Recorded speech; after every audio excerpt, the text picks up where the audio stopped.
order.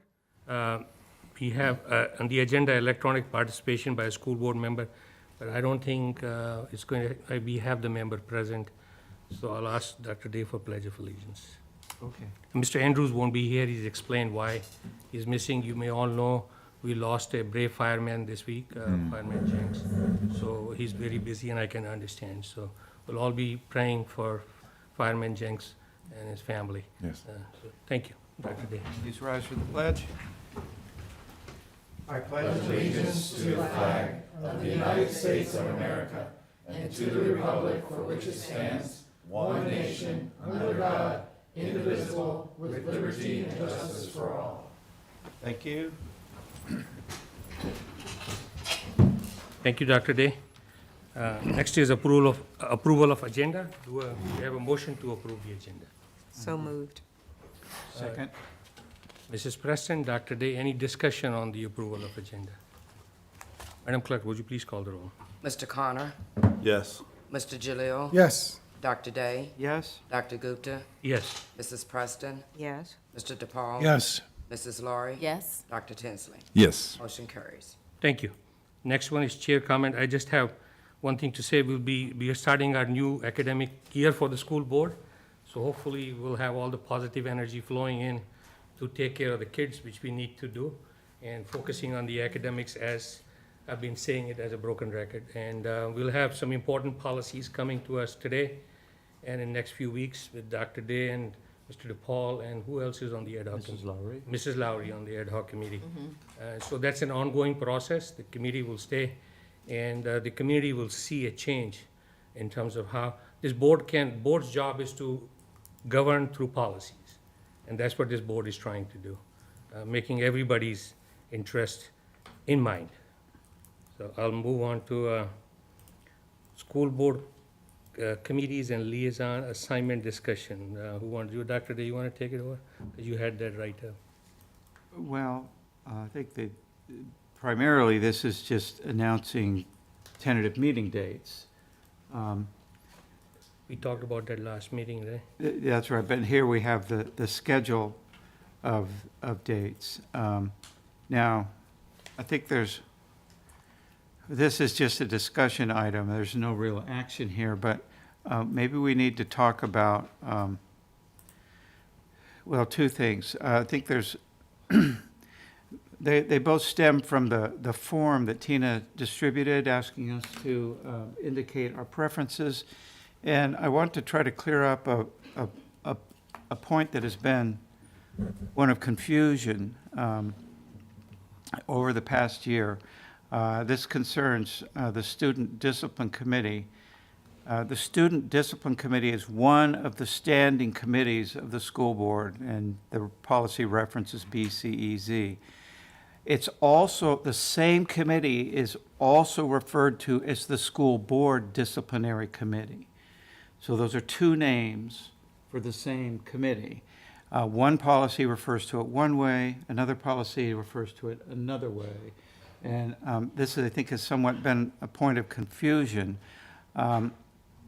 Just for the governance policy work group in the future, I might suggest that we try to clean that up. In fact, I don't really see a need for policy BCEA at all, because it essentially just repeats what's in policy BCEZ. So I suggest that we try to use the terminology Student Discipline Committee, not School Board Disciplinary Committee, to be consistent. Now, if we look at the form that Tina sent out, let me see if I can find it here. Yes, this is it.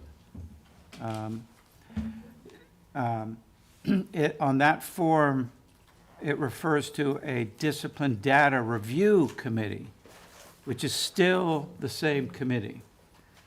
There's currently only two committees that are having to do with student discipline. There's what we've been calling the ad hoc Discipline Policy Review Committee, which you just referred to, and that committee just looks at discipline-related policies.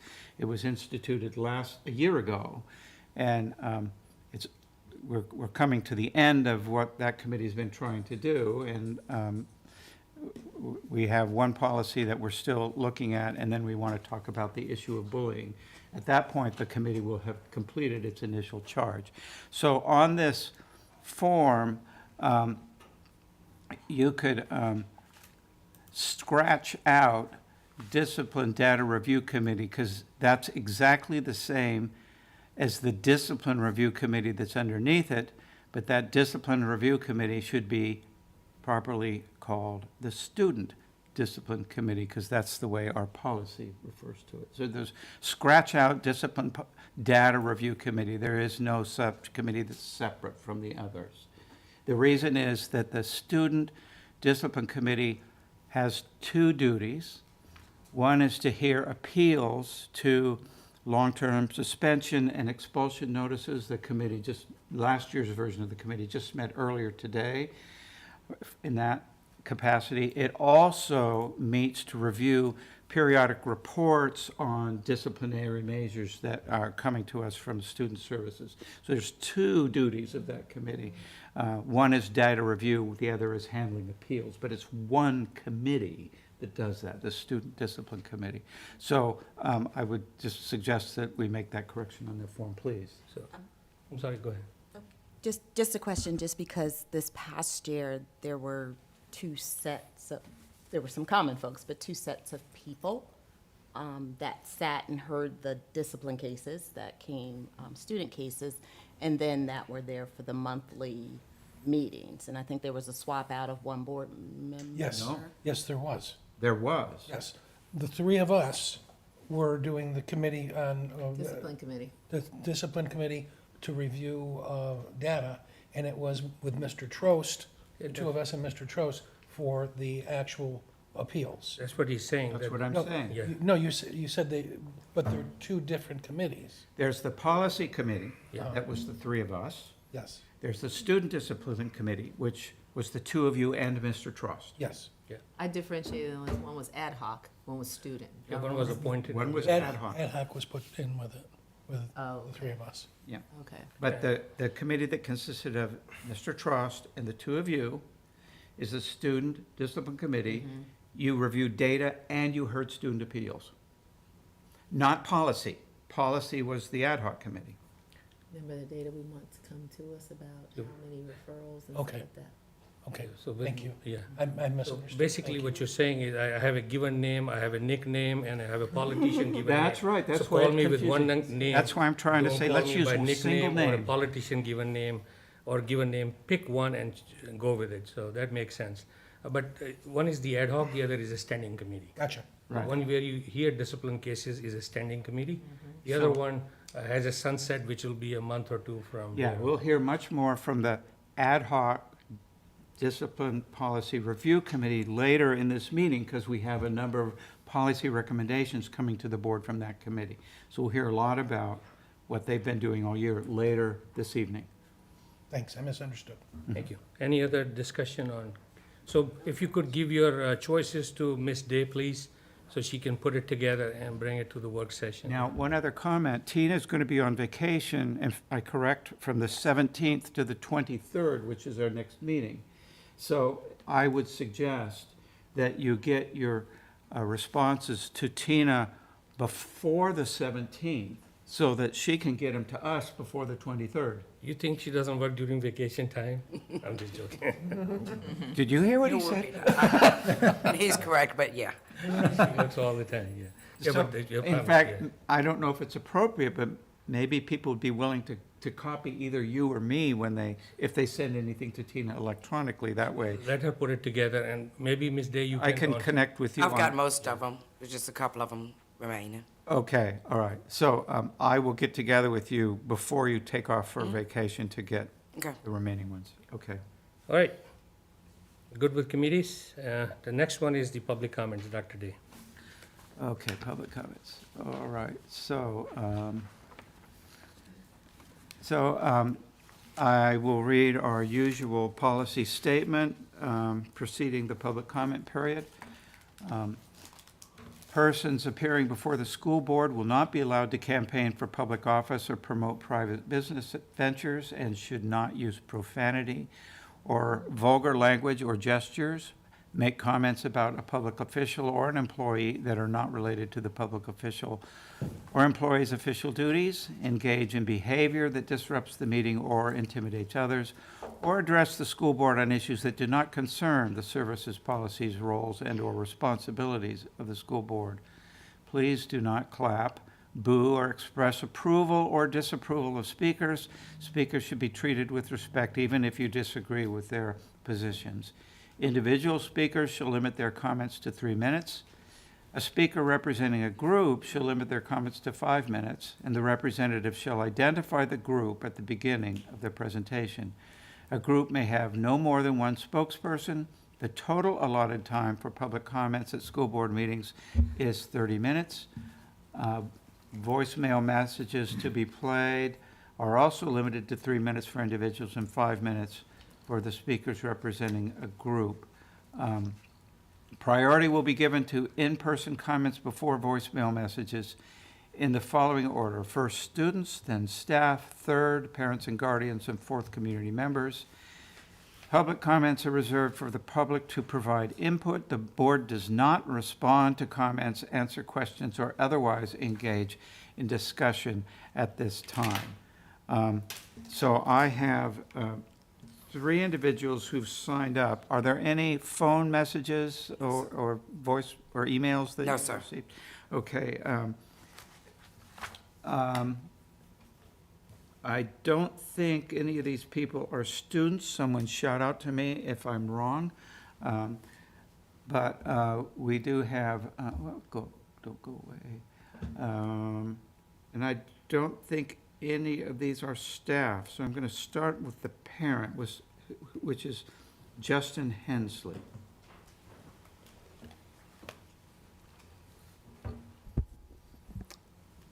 Good evening. My name is Dr. Justin Hensley. My family and I are residents of District 1.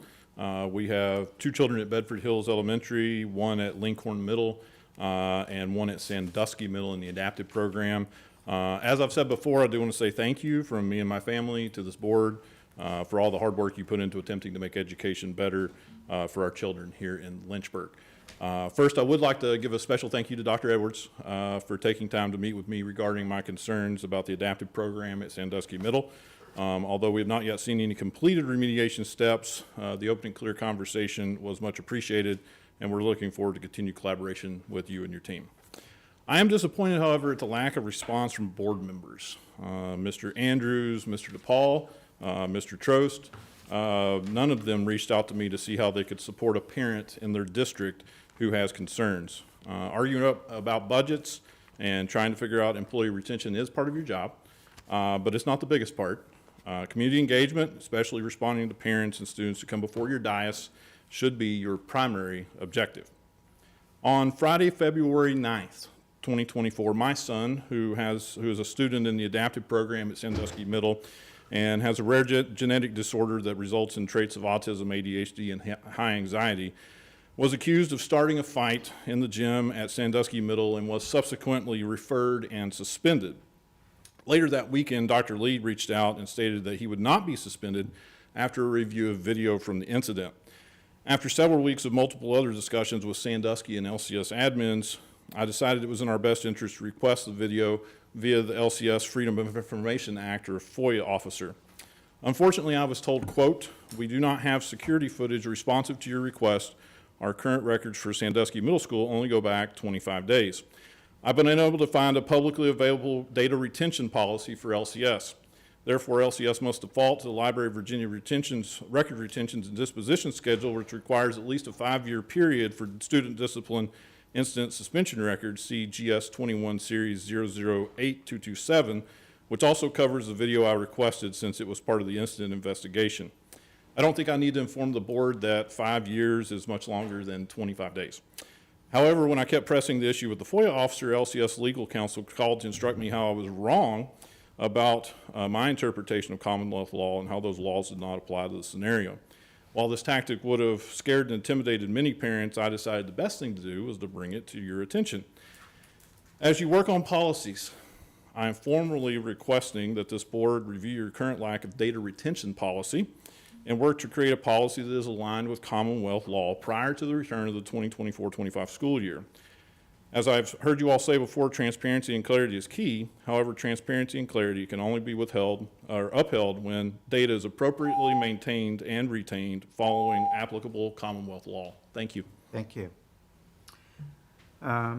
Next, Jacqueline Blackford.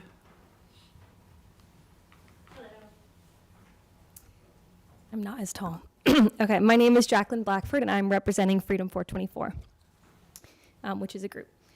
Freedom 424 seeks to prevent and end sexual exploitation and trafficking locally and globally. We raise awareness, provide prevention education, and expand the restoration work of our partners.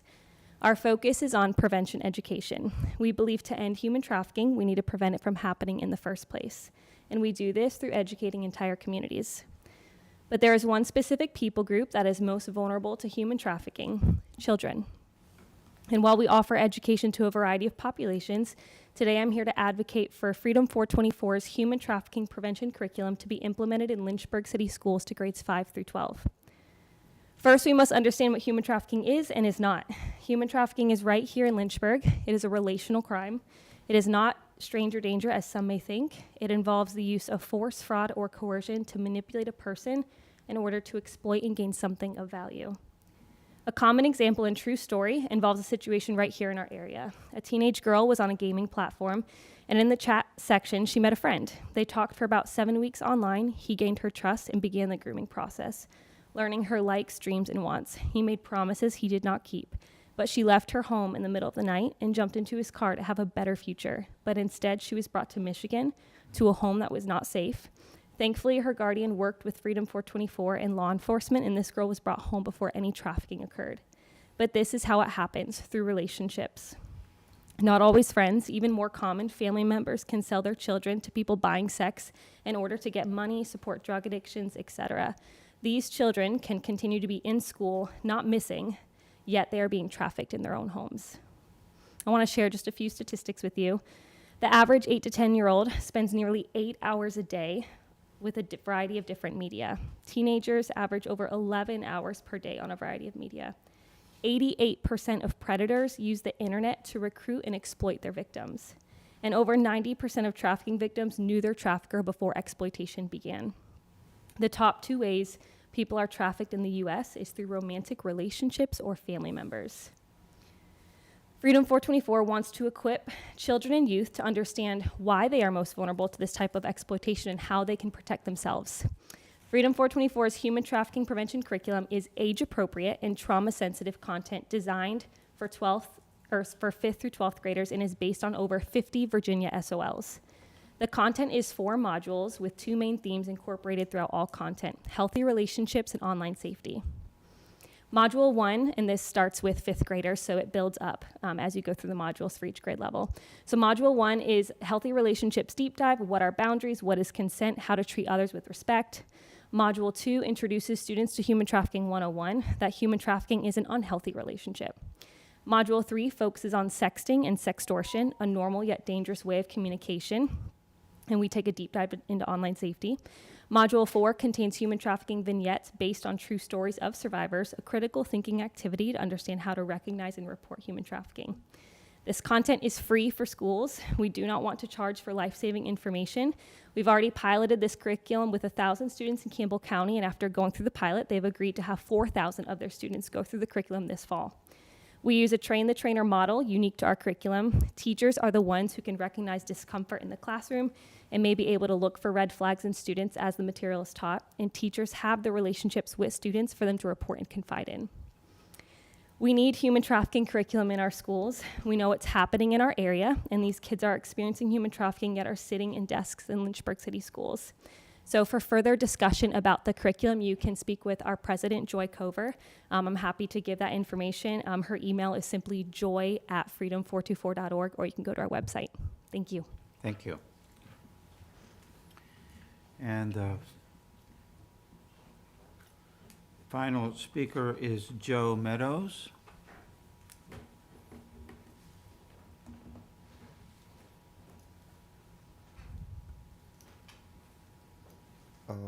Hello, and first of all, I would like to thank the clerk and our superintendent, Dr. Edwards, for the chance to speak here today. I would also like to thank Dr. Edwards, Dr. Carter, and Mr. Edwards for your thoughtful and honest service to our students, faculty, and our city. I know you guys are tired, and I promise to be brief, but I hope you can understand why we keep coming here. I listened to a 20-minute conversation at the end of the May school board meeting in which you wrung your hands about how much you wish you could communicate better with committees, specifically the Equity Task Force. Then a month later, you came here without making any attempt to reach out to the task force and pass Youngkin's model policies anyway. Just so we are clear from the start about why many in our community feel alienated by this school board and why we have a difficult time taking anything you say seriously. To get right to the point, when I spoke here in May, Mr. Jalal, and please forgive me if I mispronounced your name, you claimed that you hated the politicization of this issue, referring to transgender students. This is of course laughable. Conservative leaders and political strategists, including many associated with the governor and attorney general, both of whom I have heard you praise, have said out loud that they intend to use transgender issues at local levels, especially in school boards, to drive conservative turnout because you guys think it's a winning issue for you. This isn't an opinion, but a well-documented fact. It is you and your side that are politicizing this issue and our children. It is a deliberate strategy being implemented by people like you, and your statement is false. You also claim the new Title IX rules were, quote, unscientific. So in your opinion, Mr. Jalal, the science says we should not affirm and support transgender students and their identity. This is even more well documented and irrefutably false. According to the American Medical Association, the National Institute of Health, the Society for Research and Child Development, the Pediatric Psychiatric Association, as well as a long list of other medical organizations affirming and supporting transgender children is not just medically sound, but literally life-saving. This includes using children's preferred name and pronouns, allowing them to use the restroom that aligns with their identity, and especially not outing them to parents that may not be supportive or worse, may even endanger them. Your claim that science somehow reinforces your position couldn't be any further from the truth. From misinformation about the safe room at EC Glass to your indecisiveness over school closures, there are many other examples that sadly I don't have time for today that show, just like Mr. Jalal, many of the board members' qualifications for being here are that you're willing to execute a political agenda and really nothing more. Like Mr. Jalal, most of you have showed a shocking lack of understanding of the facts and or an unwillingness to learn or research issues that you speak about and vote on, such as his ridiculous claim that science somehow backs up his bigoted decisions and false statements about transgender people, when a simple Google search would have shown him that the science does the opposite of that. Similar things can be said about many of the rest of you, sadly.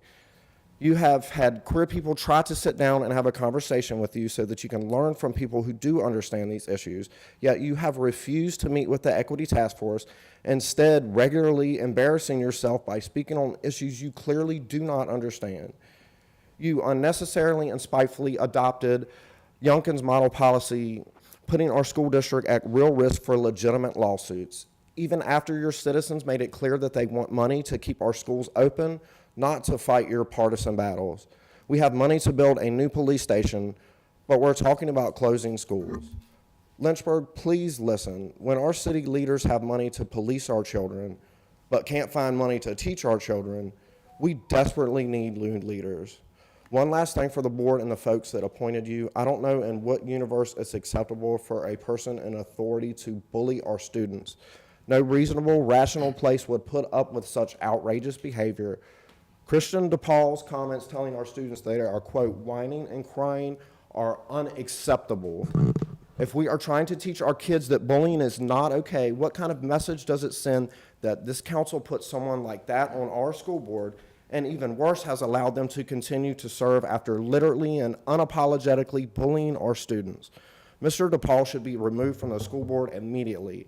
That this city will go to court to obtain a restraining order against Marty to protect yourselves from bullying, but you won't do a thing to protect our students from a bully that sits on the school board, is truly a sad set of facts. And I thank you again and appreciate the opportunity to speak to you this evening. Okay, thank you.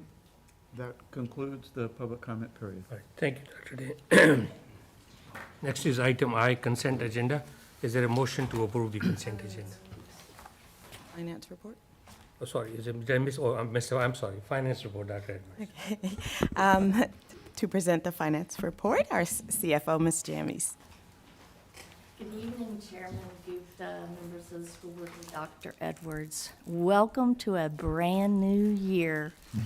I'm sure you're aware of this, but for your constituents that are watching by video, as a reminder, financial reports are generated 15 days after the month closes. So we wait 15 days for all of the invoices to come in and process. The way your meetings fall, we have to wait another 15 days to get you that information. So if you're wondering, your constituents are wondering why you're looking at May 2024 numbers, that is because May 2024 just officially closed. So just wanted to remind them and you why there was a lag. Now in June, you will see where most of the things happened that we did to close out the fiscal year. So you'll see a lot more action, for lack of a better word, in reporting. May was an unremarkable month as far as expenses and revenues. The percent of revenues collected versus the original appropriation was at 79.61%. The amount of expenditures versus original appropriation was at 84.3%. So the total expenditures, inclusive of encumbrances, equated to 105 and 55%. Now, during the month of May and June, a lot of the majority of those POs and those encumbrances were liquidated for the year. So we kept enough open to get us through the month of June, and then the 15-day window for invoices to come in for June into July. So we're still working through year-end closing in order to get those 15-day additional invoices. So you will be hearing July's financials in the month of August. So it's basically a timing of allowing the invoices to come through and process.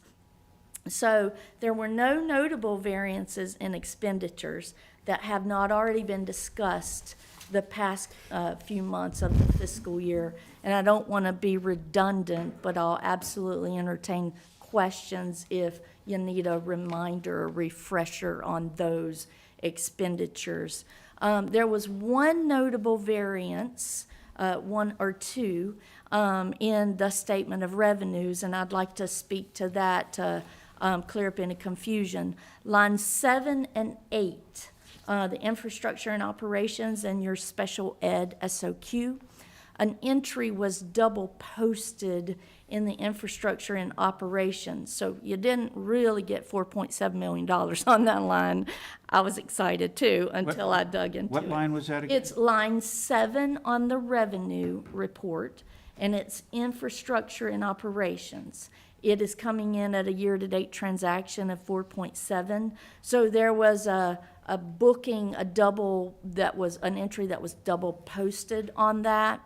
So when the correction was made, not to get too into the accounting weeds, the credits and debits were posted backwards, which made it even more of an entry issue. So that's been cleared out. June's numbers, you will see the special ed SOQ, which is line 8, and the infrastructure and operations, which is line 9. They have been cleared up, and that is just that's a coding issue. And that's why we do monthly financials. to find out things like that during the month so that we don't find ourselves at the end of the year trying to investigate and research coding things. So that, I'm sorry, so that's coding, it's not data entry? It's how the code it when you enter it? distribution account that it was put into, the Okay, thank revenue you. account that it's been in. Yes, sir. So any other questions on Dr. that? Edwards, what you want? No. Okay. Mrs. Love? So, yes, My ma'am. question is on the first statement of expenditure May 31st. So when you mention liquidation, is that why everything looks over 100% when it says budget percentage used? So, the way the finances are budgeted here, at the beginning of the year, salaries are encumbered so that we make sure we don't go over those salary amounts. As the month passes, those encumbrances tick off. And so the encumbrances you see in May, a lot of those have been liquidated, as well as purchase orders liquidated to catch up with the fiscal year-to-date expenditures. So May will look, June will look different from this because a lot of these have been liquidated because we don't need to hold those funds as much because the year-to-date has passed. That's what I So you will see a difference in in June's versus May's. And we will still keep a little bit encumbered on purchase orders for utilities and things of that nature, as well as some salaries, because as we all know, the fiscal year doesn't end on June 30th, and salaries, a little bit of salaries and those items dip into July. So that's why you will always, most likely, until we have officially closed the books with the audit, you You'll be a will little over see a little bit on those lines. Okay. Which is a great segue, because while we were closing the fiscal year, we had auditors here at the same time starting our FY '24 audit process. So we were busy little ants trying to maneuver a lot of financial documents and reporting all in the same week. So we were well into our audit process and enthralled in that world. The final, we hope to have, the next week that they will be here will be in August. And our goal is to hopefully have as much of the audit completed by the end of September as possible, because I hate to, in my capacity, butt up against that deadline, because you never know what's going to happen in between. So we're going to move that process along as quickly as we can so as not to leave those numbers, just hanging out there. So, any other questions regarding that? Okay.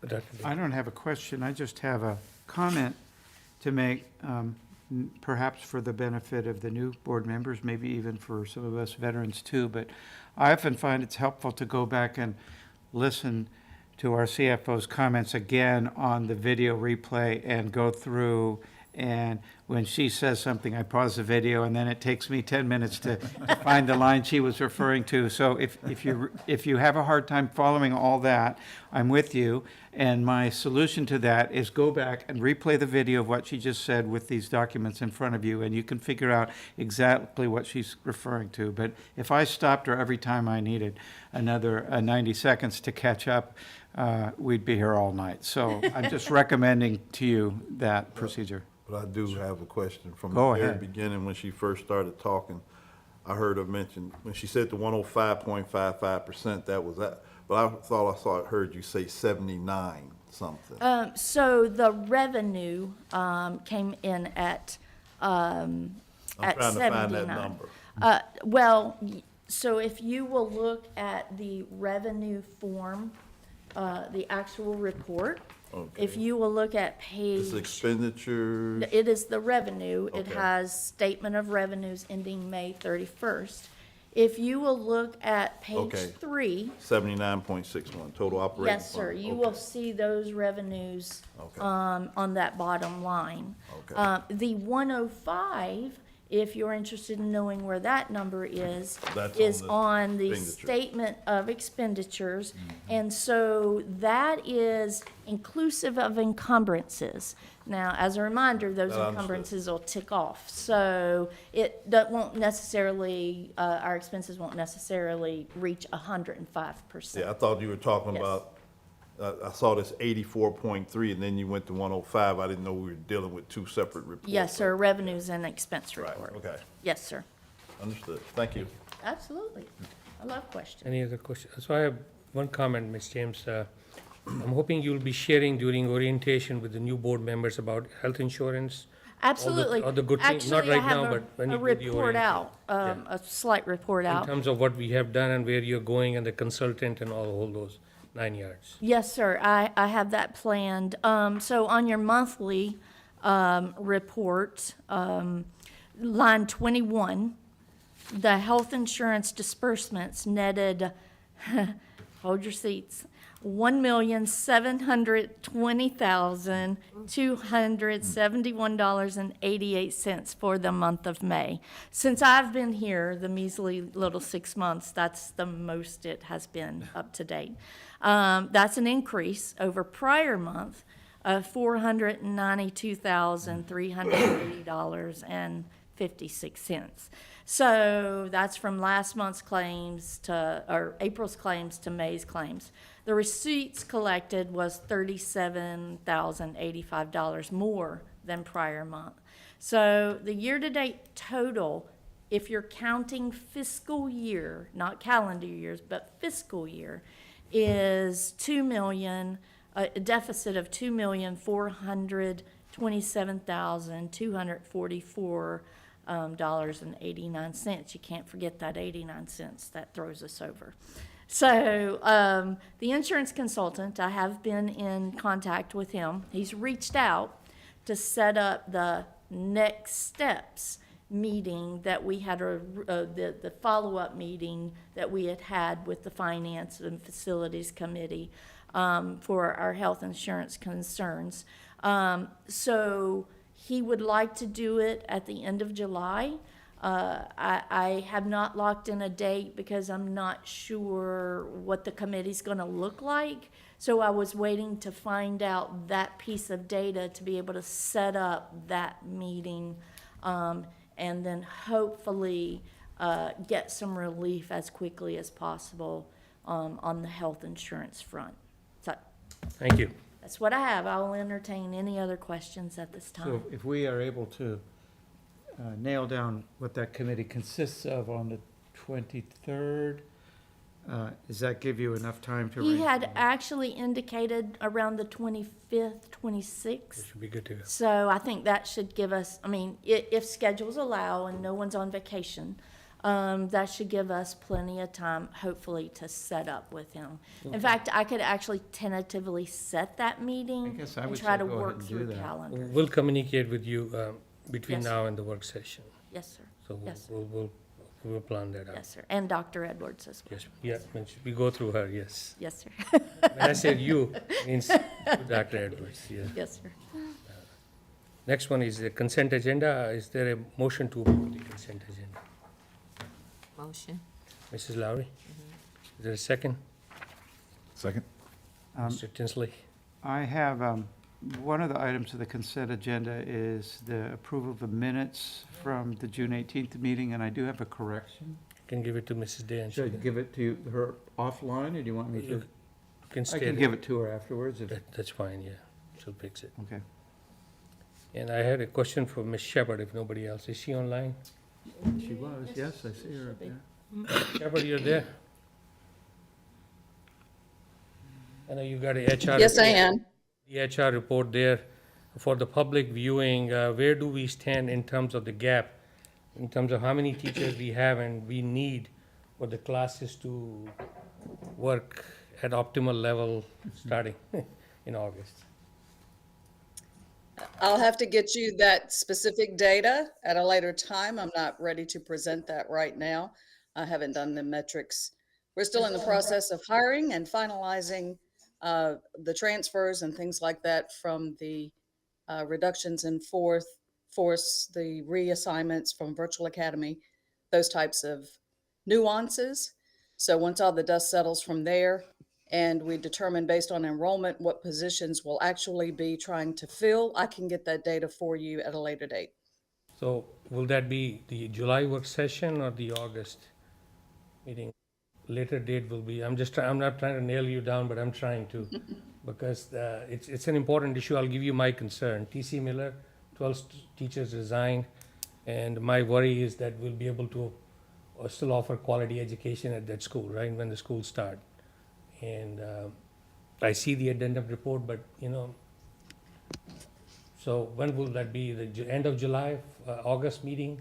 The board will have sort of a number, where do we stand in terms of hiring and filling those empty spots? I can certainly provide data at the end of the month as to where we are at that time. Obviously, it's a moving target, sir.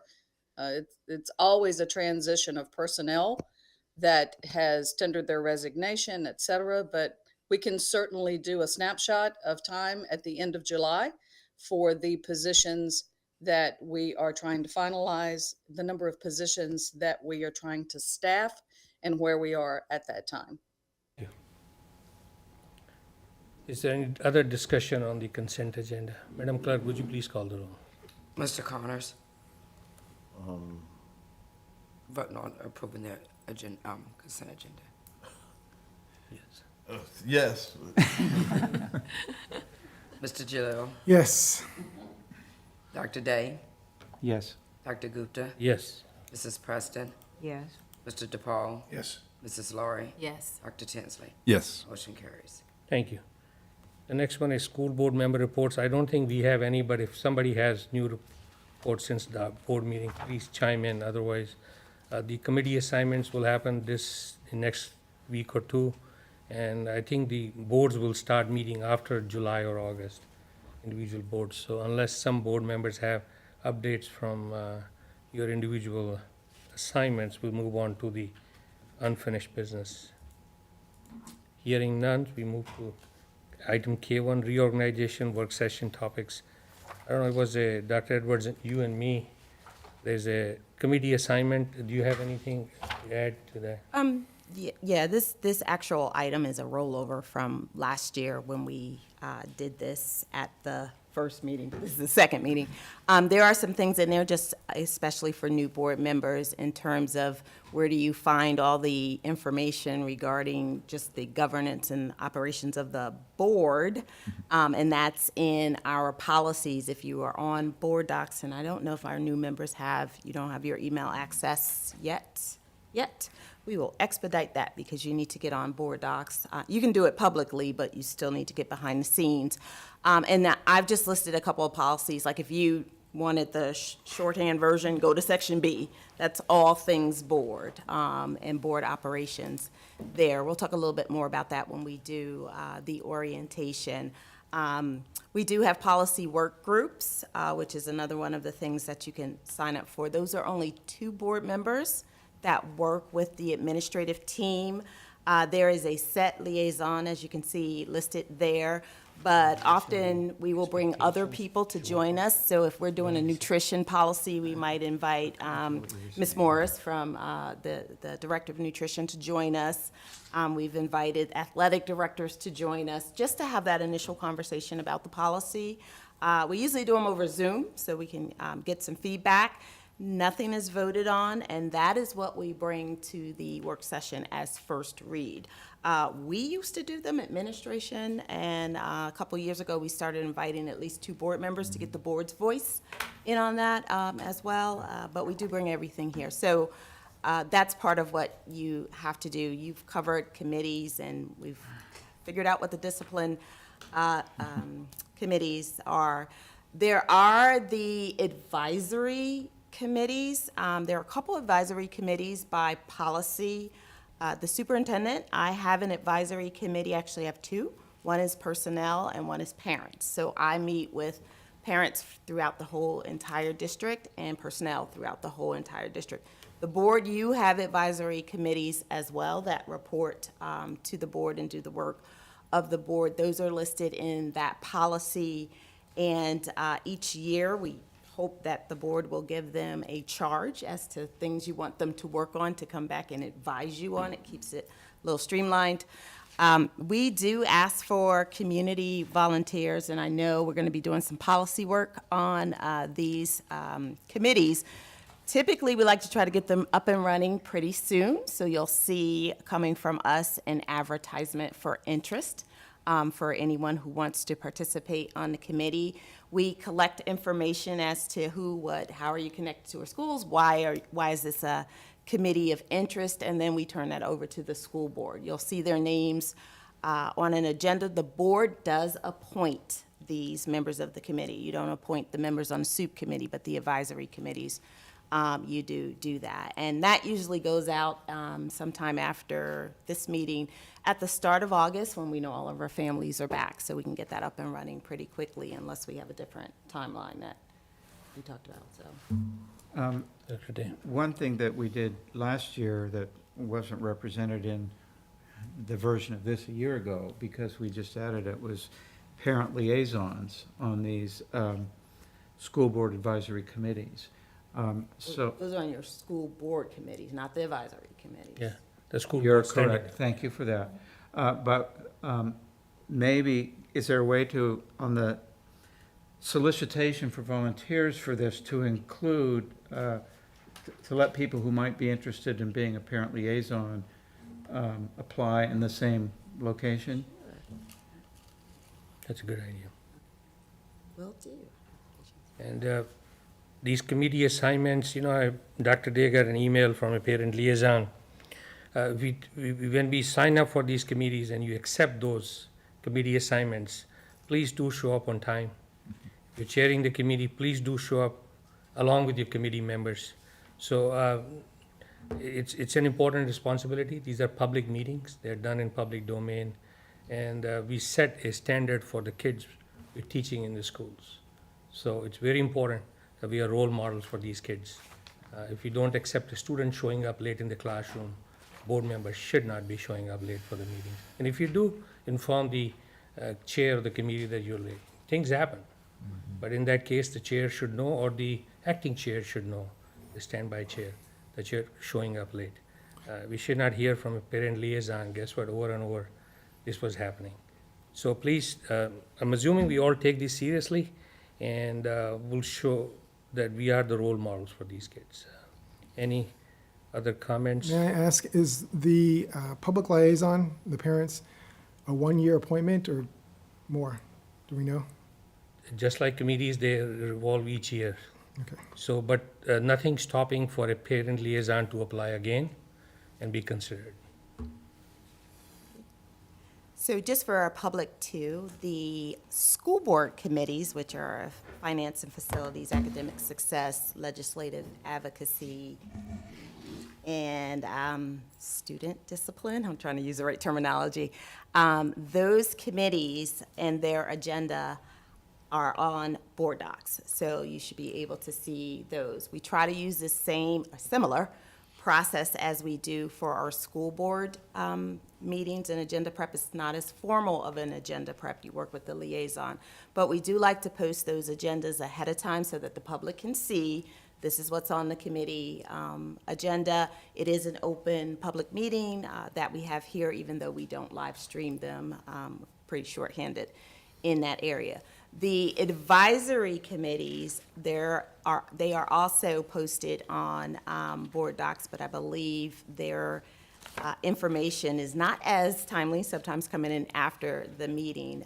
But for the board, one of the questions that you had was about attendance of the members of the advisory committee, and I've asked the liaisons when they turn in the information to Ms. Day to make sure that they have the attendance of who was present at the meetings and that. And I know a couple of them did a summary for the year of who has attended.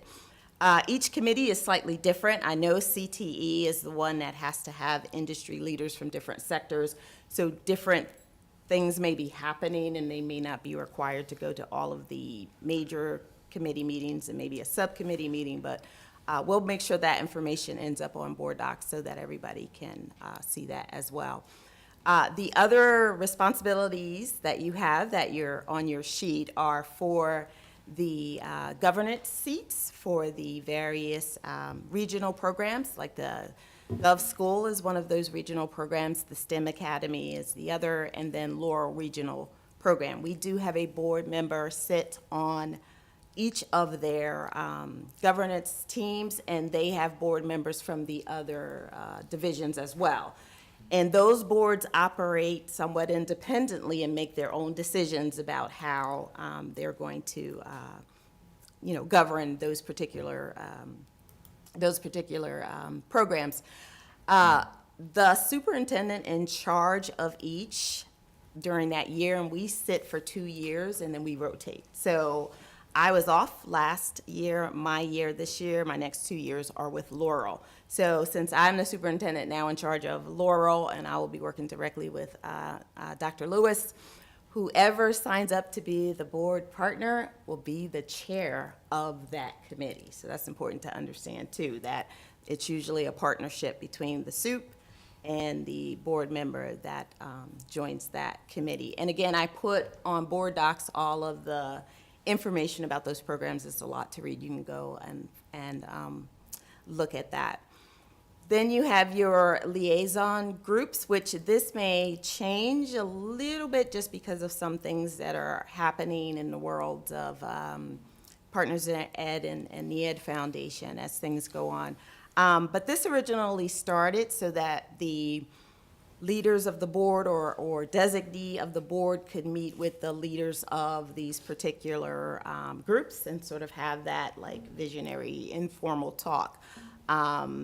And different things have happened differently. So for example, with Partners of Ed, I know you all were attending the meetings rather than meeting with just the leadership. And on the Ed Foundation side, you're meeting with, I don't know who did Ed Foundation, we're meeting with the leadership and not attending the meeting. So it's something that those groups are also talking about as far as going forward with that. So those are some of our great partners who provide lots of support and funding for us. They do a lot of fundraising and are just wonderful partners that we have. So we like to keep that relationship with them. And then, of course, we'll have high school student reps that will be joining us once school gets up and running. And for new members, we also have guest reps, which are the other schools. Each month we have schools sign up and their students can come and share information about their school. They've done some very creative things. We've had a Shark Tank, we've had music, poetry. The kids get to design it with their principal, whatever information that they feel like is important for them to share. And we do that for a couple of reasons. One, our high school reps are excellent and they give a lot of information, particularly about their schools, but we don't necessarily hear about the other schools. Two, one of our missions is to build little leaders. So nothing like standing up on a podium with a camera in front of your face and giving a presentation to a bunch of adults here for our children, and they do an awesome job of that. So that's also helping with our district literacy plan, which talks about oral and presentation and the use of language. And the more children that we have come visit us and share, the better. And of course, their confidence starts to build and you see their teamwork and collaboration. So you'll see some of that as well. And then as soon as we get that information out to the public and get it back to you, we'll share it with Tina, and Tina can share all of the community members who are interested in participating in any of these committees. So you'll be the superintendent for the Laurel, you said? Laurel, yes. And then STEM and the Gov School will be the next year? When do you rotate it? I have a list of that I can That's all right. share with you. Yeah, it's probably gonna be one of the other, well, it will be two of the other divisions that do that, so. I think my next rotation would be back to Gov School. So we are the fiscal agent for all these. Yes, we are the fiscal agent, which means our finance department not only has to manage our finances, but they also manage the finances of these three programs, regional programs, as well as all the private schools. So whenever we get federal funds through Title I, Title II, Title III, and all the titles, the money comes here, the managing, all the things come here, making sure all the reporting is done, it all comes here, even though the money goes elsewhere. So our finance department works extremely hard on everybody's funds and trying to keep track of that. And often we'll have to help these programs with their financial reports and all the things with that, as well as our HR department. They typically try to follow our school schedule, but they also, if there are issues that require some intervention on an HR level, they will often call our HR department for help and resources there as well. So Many of these boards, as you build the budget, they're looking for what percentage increase LCS will be giving. But we cannot make any decision till the board has approved it. So, but that's the number they look for in every board meeting. So they align their increases with our increases. there's some differences. I know Laurel this past year did a separate. The Gov school follows ours. Yeah, the Gov school did. I know Laurel did some separate things for their some of their positions. I have a question. Yes, sir. Okay, I know Laurel. Is it because they're physically located in Lynchburg? And where is Accelerate physically located? Is that through CVCC? Yes. Okay. Yes. And then, the Gov school Laurel, is the Gov school is at Heritage High School, yeah. Good. The next one is the item K2, Ad hoc Discipline Policy Review Committee. Dr. Deber, let me make a statement. Can I make a statement before you start? Yes. There was a email I shared with you, governor's executive order in terms of cell phone policy across the Commonwealth, where the governor has directed the Virginia Department of Education to come up with policy of cell phone usage in our K through 12 education system. So as soon as it was shared with me today, I sent it to Attorney Towns to see if it's okay for us to vote on this policy today, knowing there's a EO coming, which will be public later today or tomorrow. So I don't know if Attorney Towns is there online to share. I can read your gist. Is Attorney Towns there? So, so her advice. Hello, Dr. Gupta. Attorney Towns, would you be all right in sharing in the email you shared? That was a pretty on-dot statement in terms of us voting today. Is that okay or not? And No, I think that's fine. And good evening, board members. I just told Dr. Gupta that it's my understanding, reading the executive order that was put out by the governor today, that he has tasked the Virginia Department of Education with developing guidelines for cell phone use policies that should go into effect January 1st of next year. My understanding is that it's the hope that the guidelines will be available in September. I responded to Dr. Gupta's email and just let him know that there's nothing in the order that bars the setting of a cell phone policy now. However, just to be aware that there may be some necessary changes based on the requirements set forth by the Virginia Department of Education. Thank you, Attorney Towns. Yeah, I wanted her to say from legal opinion that there's nothing wrong with us voting on it tonight, but knowing that there may be changes we need to do at a later stage to our policy if we approve that. So Dr. Day, floor is yours. Okay, so that's a good segue into what we have to talk about here. So there are several files attached to this item in our agenda. I want to call your attention to the first one that's entitled Report June 2024. That is a summary that I wrote of the Ad hoc Discipline Policy Review Committee's activity over the past year. I wrote that really for the benefit of the general public.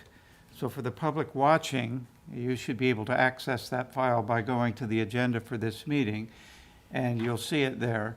But for the benefit of our newer members on the board, you may find it a little bit helpful, although much of what I'll say in a minute is also in that document as well. But at least it gives you a little bit of the history of what that committee has done prior to now.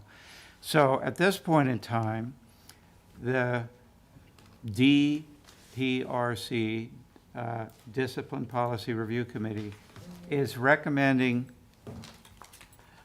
to the board the adoption of 4 modified versions of policies. And I'll try to summarize one by one each of them and what the changes are. We've discussed all of these. The files are, I've appended to them, for instance, the first one I'll talk about is policy JFC. I've appended to the file name -DPRC so that you can know that this file is the one that the committee has recommended, and you may have seen various earlier versions that were in draft form or something. That way you know this is the one the committee's actually recommended. So that particular policy, JFC, concerns student conduct, and the only change that we're recommending is requiring parental notification, that when parents are notified of incidents involving bullying, those notifications should also go to the Student Discipline Committee. And the purpose is so that the Student Discipline Committee can be aware of the instances of bullying, how our existing policies are working or maybe not working, and to give them information that they can then use to perhaps modify policies in the future if need be. So that's pretty simple. The next one, JFCZ, this is relevant to what Dr. Gupta was just talking about. This concerns personal electronic communication devices and in particular cell phone policy. So the changes that we are recommending to that policy are these. First of all, that we've provided a definition of what personal electronic communication devices are that includes earbuds, headphones, smartwatches, anything that can record or play back audio or visual, with the exception of those that are provided by the school district. So the school provides students with Chromebooks. This policy does not address LCS provided equipment, just personal owned equipment. Secondly, such devices are not to be required in instruction or programs. That's because we don't want students who perhaps can't afford a personal device to be at a disadvantage academically. And then here's the really critical one. The use of such devices is to be allowed only at the high schools and only during the students' lunch period. Currently, they are not allowed at all during the school day at elementary and middle school level. We are tightening the restrictions at the high school to say the only time of day the student can use their personal electronic communication device is during the student's lunch period. Now, principals can authorize exceptions for documented medical reasons or while the student is present in the office. They are also authorized to confiscate phones that are being used inappropriately and determine when and to whom the phone is returned. I mean, they may decide that after a first offense, the phone is returned only to the parent, not to the student directly. And then lastly, if a student is asked to confiscate their phone and they refuse to turn it over, they will receive a 3-day suspension. So those are the changes that we're proposing in that policy. Now, I don't know if we want to pause at this point and talk Let's about just that. pause for a minute. For the public who's watching, would you please explain to them, your committee has gone through different steps, inviting principals, That's right. feedback and survey. Would you please Yeah, take a but few minutes to, Well, the committee, I think all of us on the committee Who are Mrs. myself. Mrs. Lowry and Mr. DePaul? That's right. And- And staff from the Student Services Department met with us throughout most of our meetings, so they were involved in our discussions as well. I think the three of us on the committee, based on numerous reports about the effect in education of students' use of cell phones, feel that really the best policy would just to be disallow their use all day long. Now, when I say disallow their use, the students may have them in their possession, but they have to be turned off, not just silenced, turned off and physically out of sight. Now, that was what the committee felt was appropriate, but we had a meeting with school principals, and we talked with them about this, and they were not completely supportive of having an all-day-long prohibition at the high school. And so as a compromise, that's why we said, okay, let's allow them just at the lunch period. There are some reasons, like a student who has an after-school job, they may need to communicate with their employer about something. So we're willing to make that concession based on the input that we had from principals. And you had a survey done, right? Collecting. We asked the two high school representatives to get some information from their classmates at school. And their feedback was? Well, some students felt that it would be a good idea to not have cell phones, but to be honest, many of them are reluctant to give up the use of their cell phones. Yeah, I remember that, and they said it was 50-50. Yeah. Came out about half of the students want them, half don't. So I think we recognize that this will be a significant change, and it will take some real adjustment on the part of the students and teachers and staff.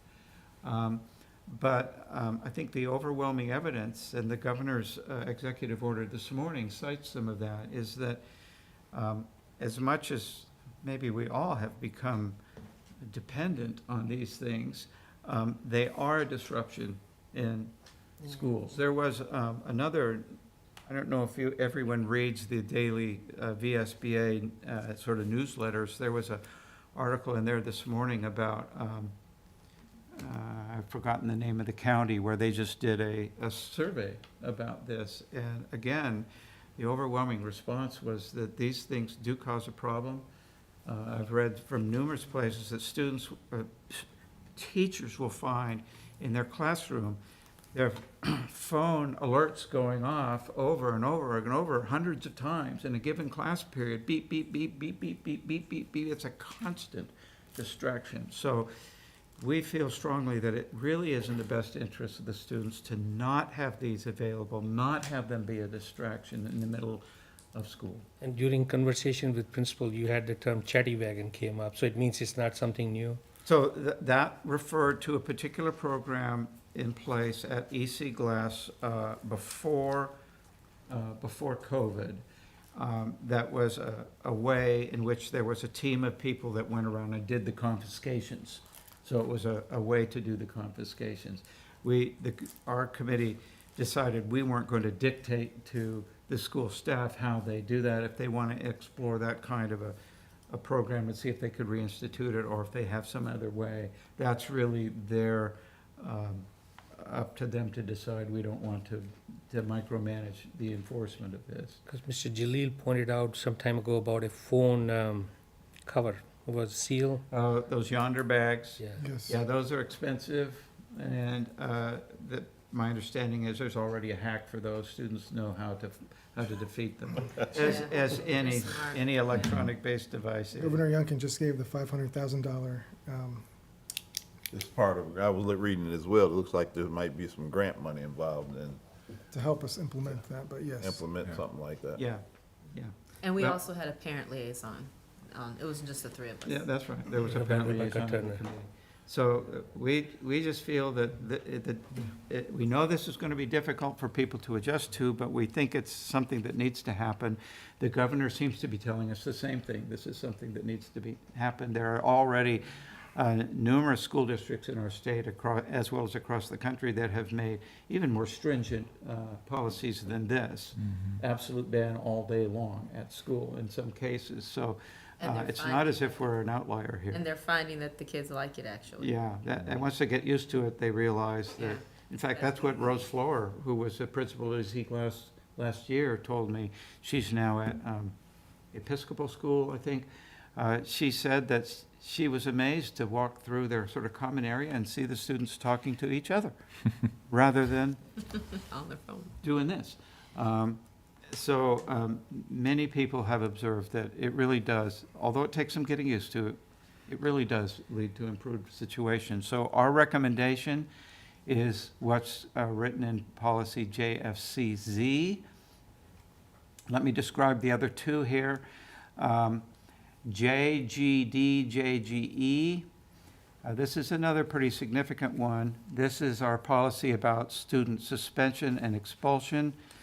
And we did make some changes to this a year ago in the fall when the Ad hoc Discipline Policy Review Committee first began its work. We made some changes to the way appeals to long-term suspensions and expulsions were handled. And we have instituted a new regime for how we do that. That's been in place throughout this year. We are now suggesting some additional changes, particularly in reference to how cases of physical violence or the threat of physical violence would be handled. The policy singles out pre-K through third grade students, but what we added there was that if it's judged to be appropriate, students at that young age can be expelled if it's in the judgment of the principal that it's the appropriate thing to do. Previously, there was language that did not allow expulsions from those age groups, and we're saying that in cases of physical violence, there needs to be an avenue to do that if it's appropriate. We've added language that says in the case for third grade, beyond third grade, expulsion will be considered in cases of violence, but that's subject to legal requirements. State law does not allow us to automatically expel except in cases involving firearms or illegal drugs. In all other cases, there are some criteria that state law says has to be considered. And so what we've written into the policy is that expulsion will be considered within the context of what existing code, legal code says. That doesn't mean we will expel, but we will think about, is expulsion in order here? And do it in a way that's consistent with the law. We have had help from Attorney Towns to make sure the way that we worded this was consistent with the current legal code. And then the last thing, again, is reporting to the Student Discipline Committee. Yes? In that violence, is there anything in there specifically concerning students' violent behavior towards staff? Yes, it's. Yes. That's what the purpose was. That's the Yeah. whole thing. Yeah, both the staff and other students, even volunteers. If there's a parent in volunteering, if they're the subject of violence or a threat, that's covered by this. That Yes. This policy sends a message that the learning school is a learning environment. If you put your hands on the teacher, staff member, or any volunteer, that's not an acceptable behavior. Yeah, yeah. And that'll be dealt with expulsion, which under the law allowed. So that red line, 3-4 lines are important. That should send a message that you cannot beat a teacher down for 45 minutes. That's not good. Or a bus driver? Yes, Or a sir. bus driver, or a parent that came in to help Yeah. stand out cupcakes, whatever it might be. And I'm sorry, go ahead. well, I was going to say, there's one other policy that this committee has talked about that's not on this list yet. There's also a policy, JFCA, which concerns a process by which a teacher can request the removal of a student from their class for the remainder of the term. And we've been working on that policy as well. I think we have a revised version that, at least in one-on-one communications, the committee members have told me they're okay with, but the committee has not met to formally approve that yet, so I'm not prepared to recommend that to the board until the committee meets to do it. So at this stage, we have 4 policies that we are formally recommending to the school board: JFC, JFCZ, JGD, JGE, and KNAJ. KNAJ is another I'm sorry, I forgot to mention that one. That's just about reporting to the Student Discipline Committee incidents that are reported to law enforcement. Dr. Day, in expulsion, we still left the word may recommend in there. A principal may recommend. A student discipline committee may confirm. It should be a will. It's, Will so, be recommended yeah. for expulsion. So you're looking at the, Roman 5A, first line. five. Yeah, I got it, yeah.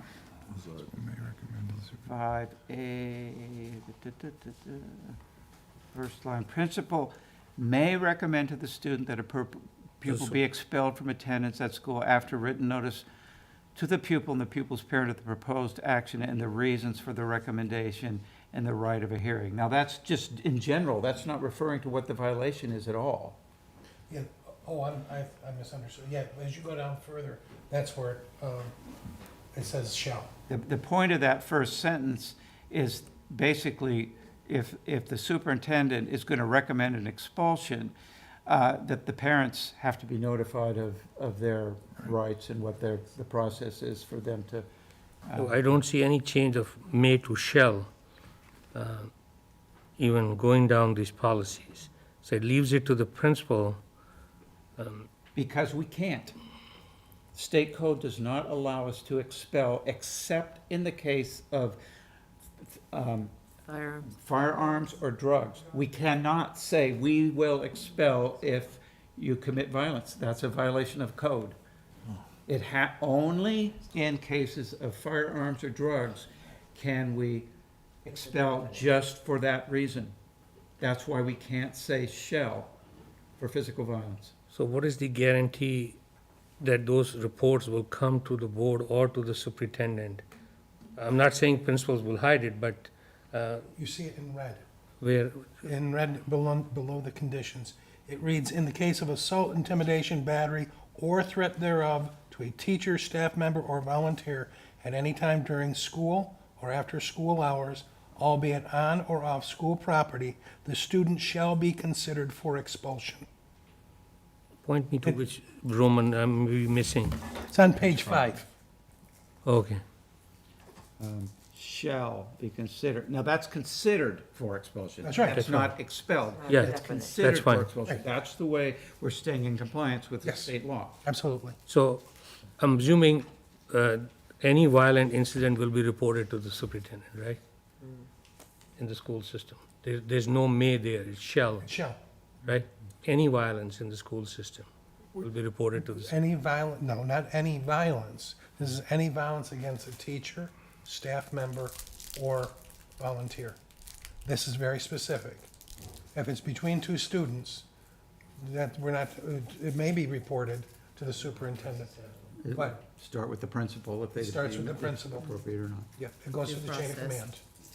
Because expulsion only comes through us, correct? No. No.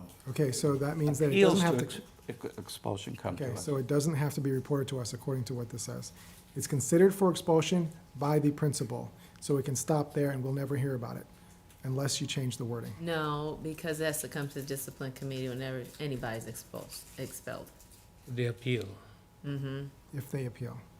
If they don't appeal, Even if they don't appeal, it still comes to us. It- They'll Because bring it it to further us. states, with applicable laws, the student discipline committee will make its ruling after consideration of the above factors and procedure outlined in subsection B.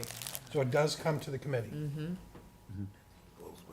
My concern is even if there's a fight between the students, is principal reporting them as required by a policy to the superintendent, right? And so there's no may there. It has to be reported to the superintendent or superintendent designee. Any violent incident, whether it's between student and teacher, against the staff member, so that we have an accurate reporting of violence in a particular school. We should not hear from a parent or a community member that this incident happened. You know what I'm saying? We talked about that may should be shall, changed to shall, or, so that way, The superintendent knows that she can hold their feet to the fire, saying, the policy says you must be reporting it to me. But that's under reporting policy, that's not under this right here. So would that, I'm not a policy guru, so is there a separate policy to report to the superintendent? Yeah, yes, Yeah. there is a separate policy. We tightened that up also. Oh. Yeah, that was, well, the JFC reports concerning bullying.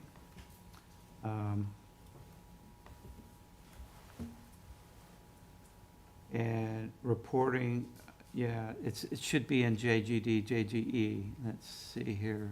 Let me go back to that one. Let me check, it would be one of the red parts. Particular language.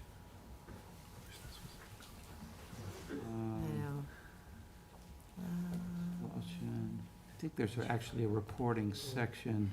That's the one I just was citing, about the one against teachers, against adults. But it doesn't refer to students here. Not here. Okay. That's what I was confused about. What do you? Under bullying, JFC, it says the principal or their designee shall notify the school board disciplinary committee and the parent of any student involved in an alleged incident of bullying of the Right. status of any investigation. That's bullying, and so he's asking about physical violence more generally. Alternative program, reporting. Well, okay, so the way that it's not in red in this policy It's the because last policy but report it's, to. it's, Reporting. the changes we made back in the fall,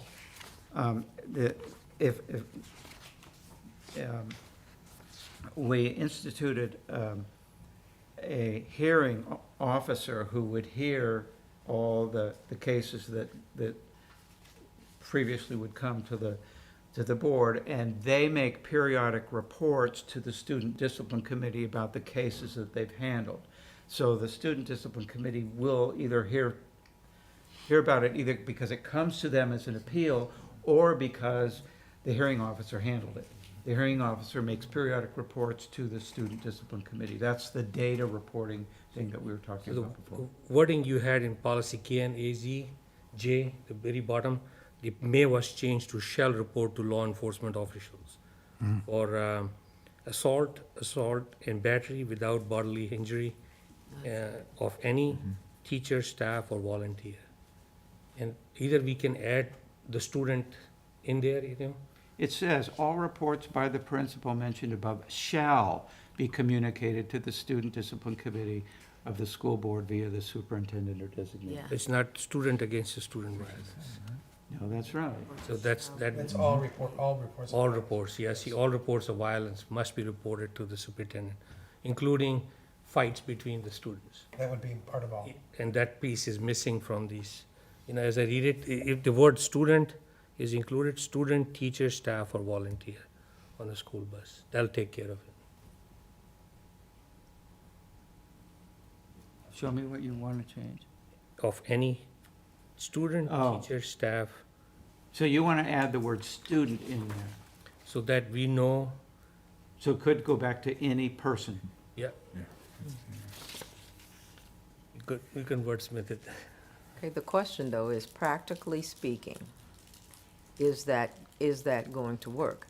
Because I could say any student, there's a difference between two 10th graders that get into a fight and two kindergartners that get into a fight. Yeah. Is it physical violence? Yeah, because he threw his book at me. Well, yeah, it is, but, and That's do we want that to happen? No, we don't. But practically speaking, do we want the superintendent to have to deal with every incident that That's right. includes all of those kinds Yeah, of I agree with you. incidents? There needs to be discretion about what is significant enough that it needs to go all the way up.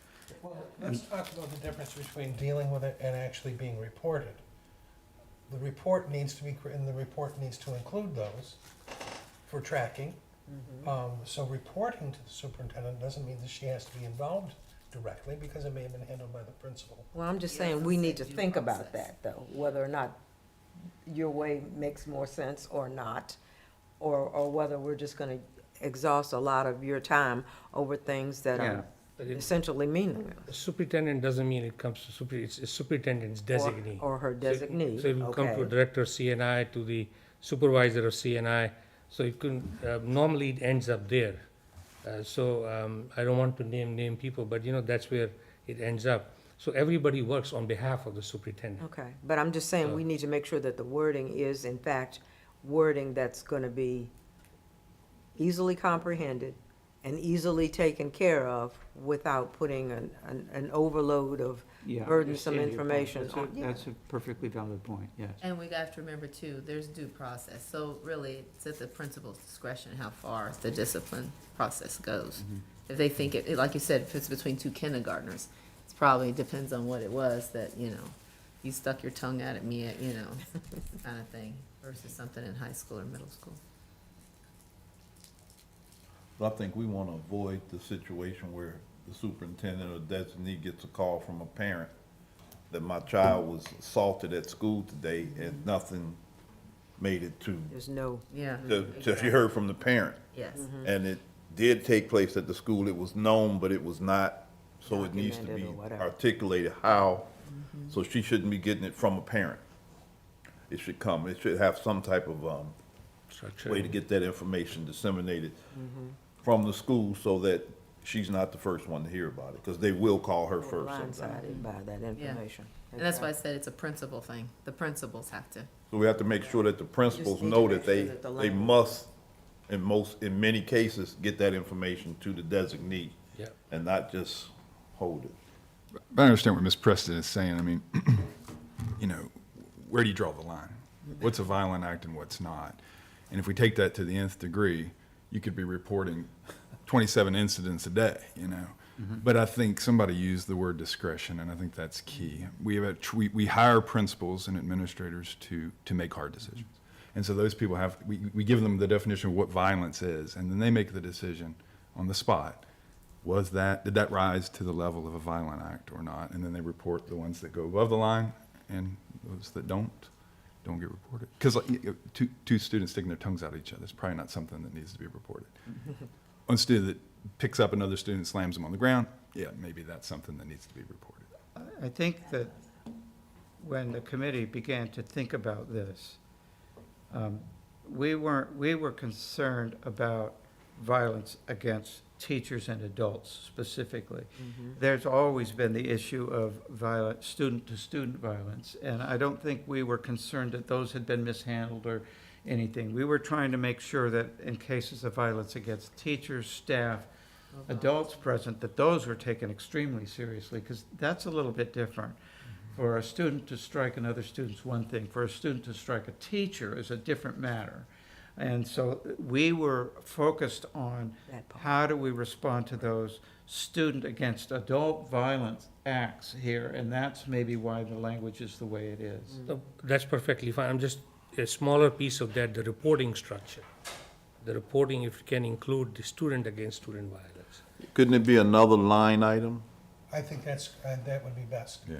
So That's say, separate policy. student against this group of people and student against student, and then have some definition of what level Just the reporting. it's in that. The line Rights. Let's make that, and let's keep the adult thing separate and make the report, we can add, from ad hoc, we can make a student policy. So are we concerned just about the reporting aspect? That would be separate from what we're doing tonight. Yeah, only in reporting. Doesn't, I'm sorry. I was gonna go Doesn't ahead. section 7 cover this? I was gonna say, there is. 7A1. It talks about reporting, and then the first line says the assault and battery without bodily injury or any person on a school bus, on school property, or at a school-sponsored activity. And the paragraph above that says it shall be reported. So that's all. Which one? That's right, I thought we already I had was gonna that. say, I thought we already. And it further, the rest of those paragraphs go down and Right. define what shall be reported. Yeah. Any person.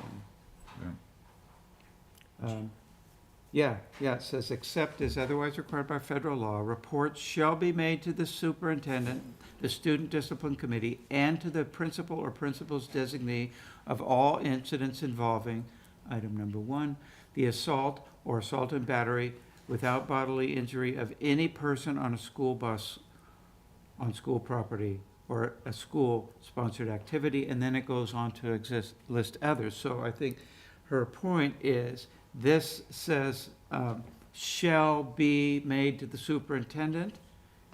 It's item 7A1. So I think you're right that this covers that.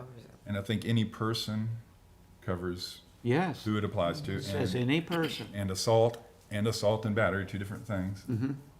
And that, I think that language gives the leaders in our schools the discretion to make decisions So about. two kindergartners love tapping each other, wouldn't Or board members. elevate to.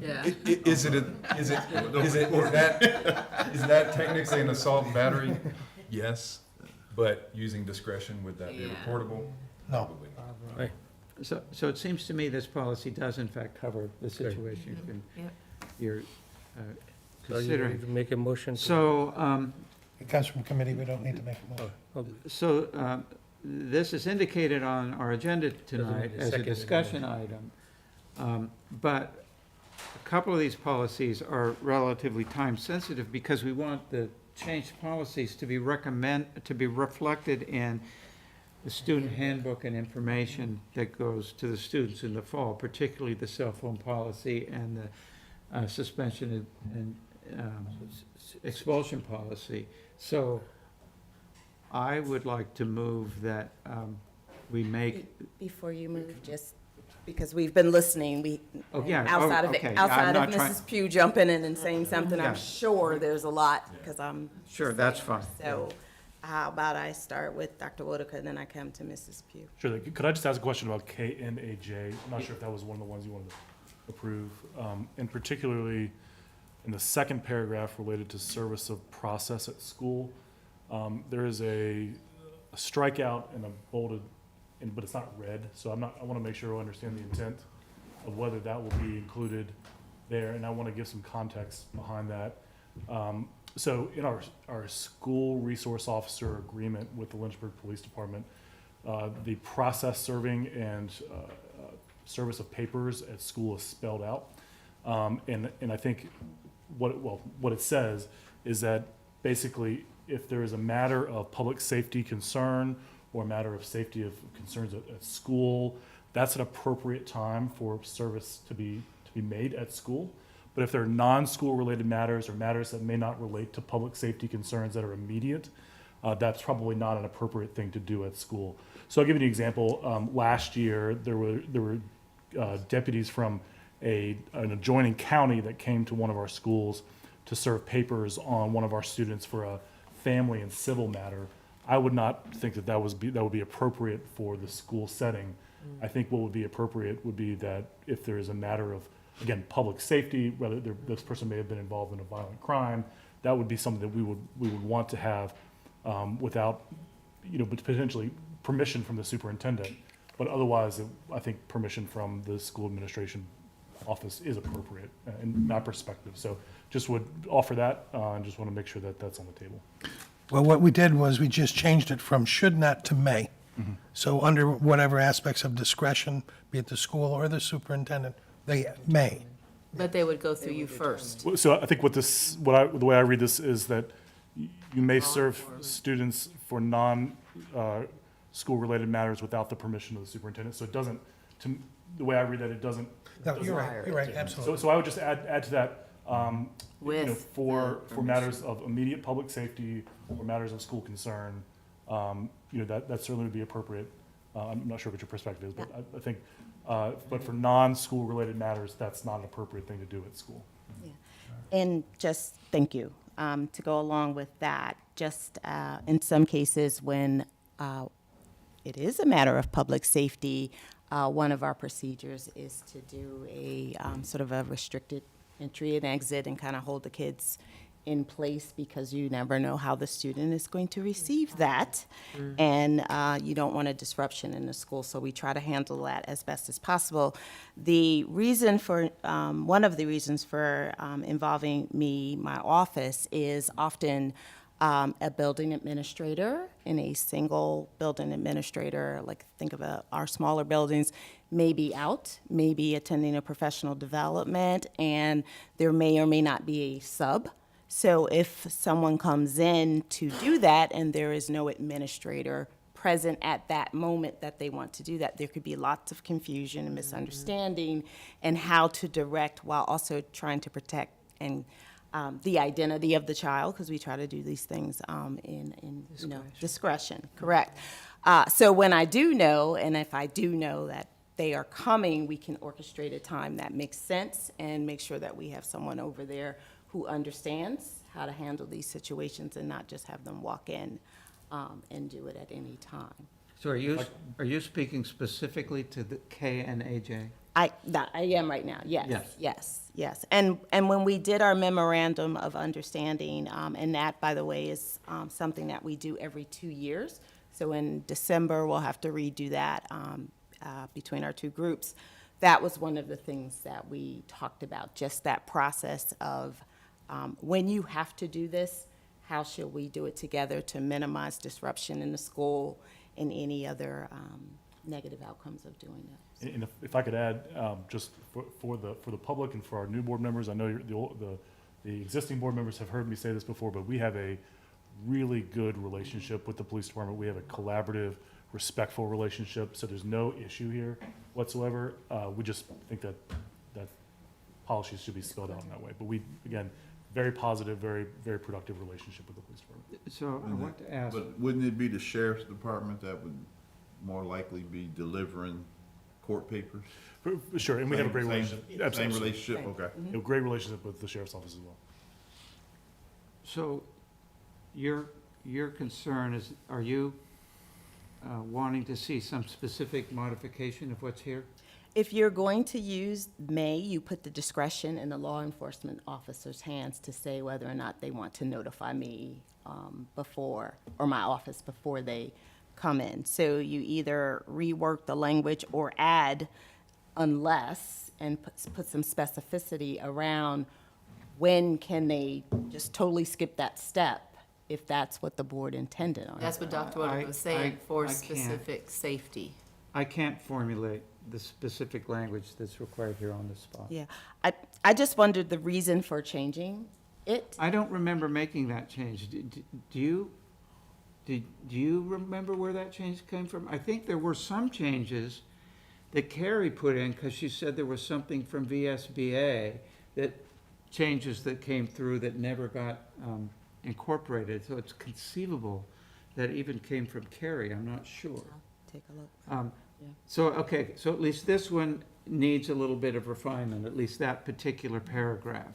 And your wording that you need, I mean, Wodaka gave it to you. It's, in case, for safety issues. Say it again. Word how you said it again? Just some matters of public safety, immediate public safety. Immediate public safety. Yeah. Non-school related. Well, basically, he's making mention about civil issues. So if we could say, accept that out, that's one thing, but wordsmithing this should take, may. Yeah, so I'm gonna suggest that we not act on this tonight, because we need to. Yeah, that's refine fine. That makes sense. Yeah. That's fine. There's we'll- language in the MOU already spelled out as to where and how. We could So I- Yeah, all right. yeah, we can do that for that one. So, Okay, so we'll pull this from. Just that one. Just that well, one. we're not Or the done whole- yet. Yeah, right. So what about any of the others? Are there any of the others that people feel are not ready to be acted on? I wanted to, I'm sorry. Go ahead. Go ahead. Go ahead. No, I was just gonna go back to the personal electronic communication devices, policy. Okay, so that's JFCZ. So, Go ahead, Dan. I haven't had a chance to absorb this whole thing yet, but is there language in there that gives the student, because things are gonna come up. I mean, during the day, the student might feel a need to reach in and grab their cell phone to call someone parent or whatever. Is there language in here that would give the student the authority to go to, say, the office? Yes. And, okay, all right.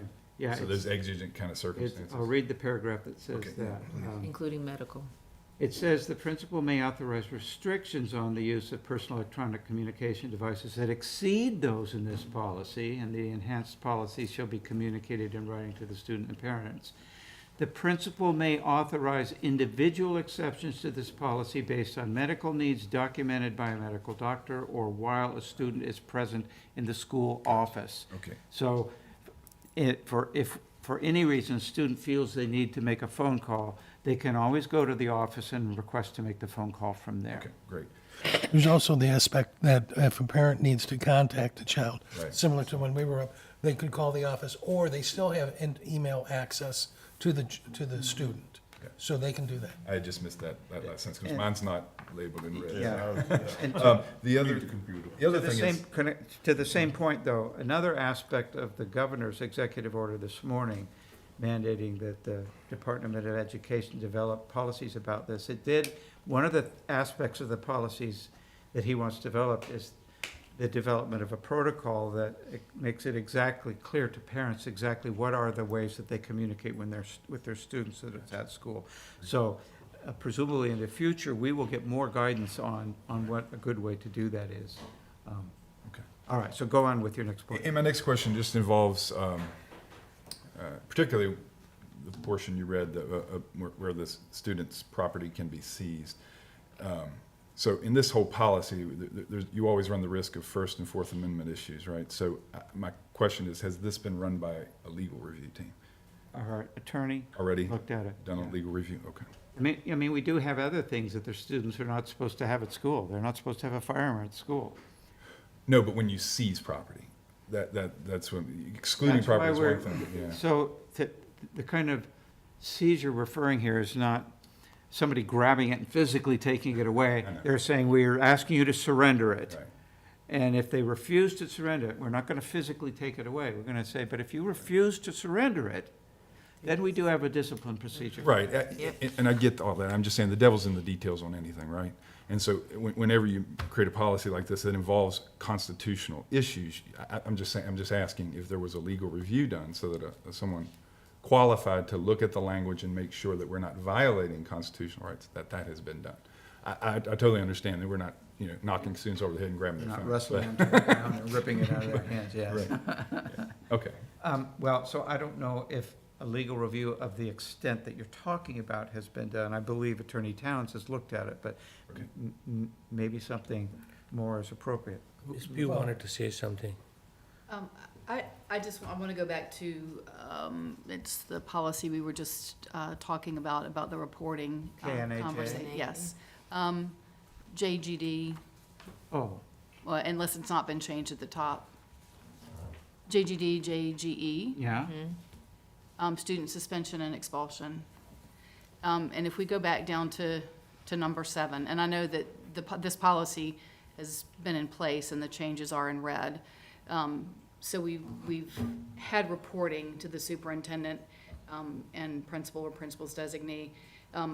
Earlier, I think it's in a different policy, you talk about things need to be reported to the student discipline committee, and it says they need to be reported prior to the next meeting of that committee. Here, there isn't, unless I've missed it, there isn't that, and then I guess I would, how is that to be reported? Is it we don't want to put things in an email. Is it a phone call to the chair of that committee? Is it someone from Student Services who sits on that committee who's then reporting it at the next committee meeting? In the other policy, you say that it needs to be communicated to the Student Discipline Committee prior to their next meeting or at their next meeting. So, but it's not defined here, and I think we need to be very careful about how we are communicating incidents that involve, personal information about students and student matters, and I'm also imagining that Attorney Towns maybe has looked at this in terms of FERPA. Yeah, and to go with that, the other thing that I heard in discussion tonight was we should not hear about something from a parent, which sounds like the discipline committee wants an immediate notification rather than you all met yesterday and your next meeting isn't for 3 weeks. So you're going to get the report of what happened today in 3 weeks, but in the meantime, a parent has contacted you, it's on Facebook, all the normal channels that do occur. So I had the same question, wondering, well, what does that mean when we say we don't want to hear it from a parent, before. I don't know where the don't want to hear it from a parent. In discussion tonight, it was, we shouldn't hear about like even the issues, fights, or anything from a parent before we hear about it from us, the That administration. was specific to the superintendent being blindsided by a parent because it was being brought through the chain of command. Now, with regards to coming to the discipline committee for review, it was going to be in more, we have discussed this, and it's more in a numerical form, a reporting form. Summary form. Summary form. Yeah. And it's not necessarily a specific student information unless it's in closed session. So we want the information brought to us. We want to have the data. And we're not talking about being operational in this. We're talking about being supervisory in this for the board. So we're not going to be on board with every single time something happens, we convene a closed session. That's not what this is saying. And when we were talking about the way in which it gets to the superintendent, as opposed to someone going directly to the superintendent where it might be getting handled by the principal, that's, again, something that has been addressed already. Yeah, my understanding was that they would just bring it to our next meeting. This is what's happened in the past month as far as a summary.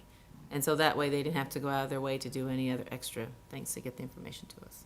And the reporting to the Student Discipline Committee here, there's no details of how that's to be done, nor are there details about how it's to be done to the superintendent or to the principal. The presumption is you'll do it in the appropriate way. Yes.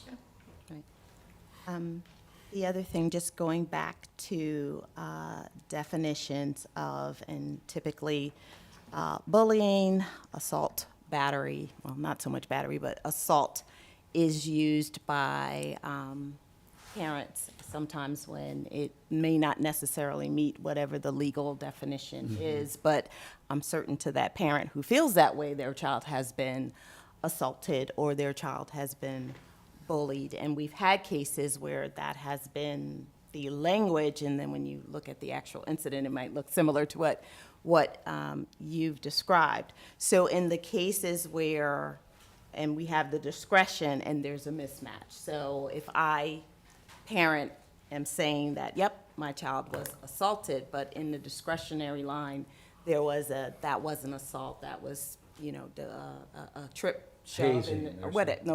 No, hazing's not allowed either. A trip or a shove, accidentally, or whatever the case may be, on the playground, whatever. I'm just trying to get some clarity about that, because often when parents, and I'm a parent, so if my child has shared that with me, I'm going to convey that to you very strongly. How do we resolve the disconnects or mismatches that may So occur? it sounds like what you're saying is perhaps we need, in the definitions section, a definition of assault and battery. I think we went through this in regards to semantics and people's opinions, as it came down to the disciplinary, whoever was leading that review. When they explained it to the parents, that's when it came up. This was not really an assault. This was not really bullying. This was something different.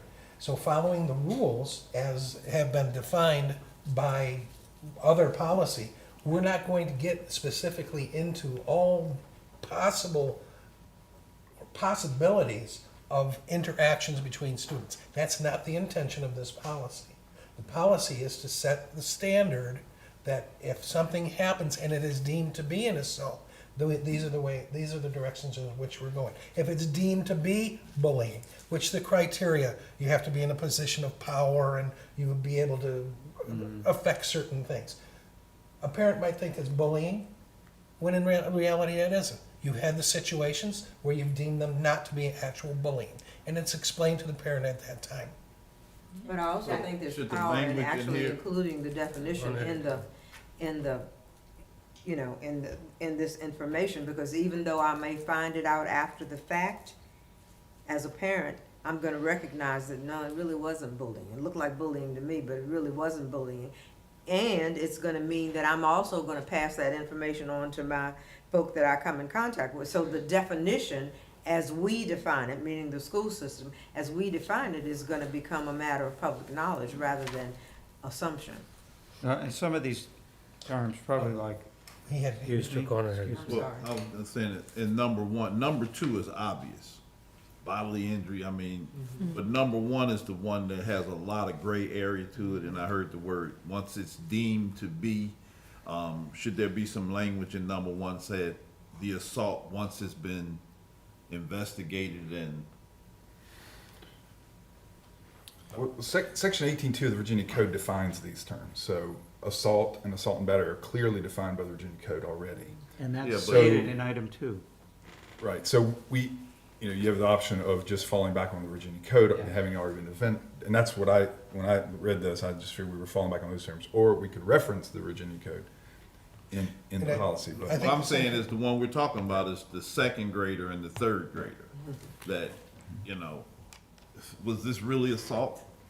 That's not something I was thought gonna. it was this birthday. It was love taps. It was what they call birthday licks. I mean, so we need to have some type of language in there to distinguish those type of behavior. Because that's what a parent will say. My child was assaulted today. If I could go back just to my original, since I opened this can of worms, my original, just in process and procedure. So we know that once we actually have a committee, a hearing, or any kind of conversation or an investigation, that at that point, yes, we may have folks say, oh, okay, it's not that right now. But in practice, when parents are upset, what's deemed in a week or two doesn't matter. What matters is what I'm feeling right now. So as a school board, we need a consistent, coordinated response too, because you are gonna get the parent of the second grader who received the love taps or whatever you called it over there. That was not an assault, but if that parent feels that was an assault and they contact you all, how do you all handle that information when you're either, contacting me, or is it a consistent thing that says, well, the investigation has not been done yet, so we're gonna wait? I think the consistency in our response is going to be important in how we implement this across the board, was what I was saying. Not necessarily put a bunch of definitions in, because you may not be able to define every single incident, but having been in education for as long as I have, and even just with bullying, and folks' definitions of bullying, stepping on my shoe, my brand new sneakers, is considered bullying to some, because they were my brand new sneakers and you backed up on me, right? And I'm not backing off, that's a bullying thing. And others would be, that's irrelevant, but it's perception, and we just need to know how we're gonna respond to that, so that we don't get off track either with. But these are not brand-new policies. No. So but what this committee is doing is modifying the existing policy. So all those definitions are laid out, so already in the policy. What they're doing is changing some wordings in those existing policies. Am I correct in assuming that? Well, we're adding the step of, we are now reporting this to the Student Discipline Committee at their But next that's an addition, but in terms of definitions and all, bullying is not anything new. That has been in the policy before. Assault has been there in the policy before, definition and how Yeah, it's in being section measured. 7, the only thing we changed is adding the Student Discipline Committee to the list of people that get reported to. Everything else has already been there. Yeah, so these are not brand-new policy being suggested, they're modifications to the existing policies being suggested. So let me just give you an example. If we come to the Discipline Committee and we have our report, Dr. Evers, why doesn't your report include this assault that I was made aware of when this parent contacted me? Why isn't this in this report? And if we deem that that was not an assault, as long as that's the process to say, we've investigated it, blah, blah, blah, blah, blah.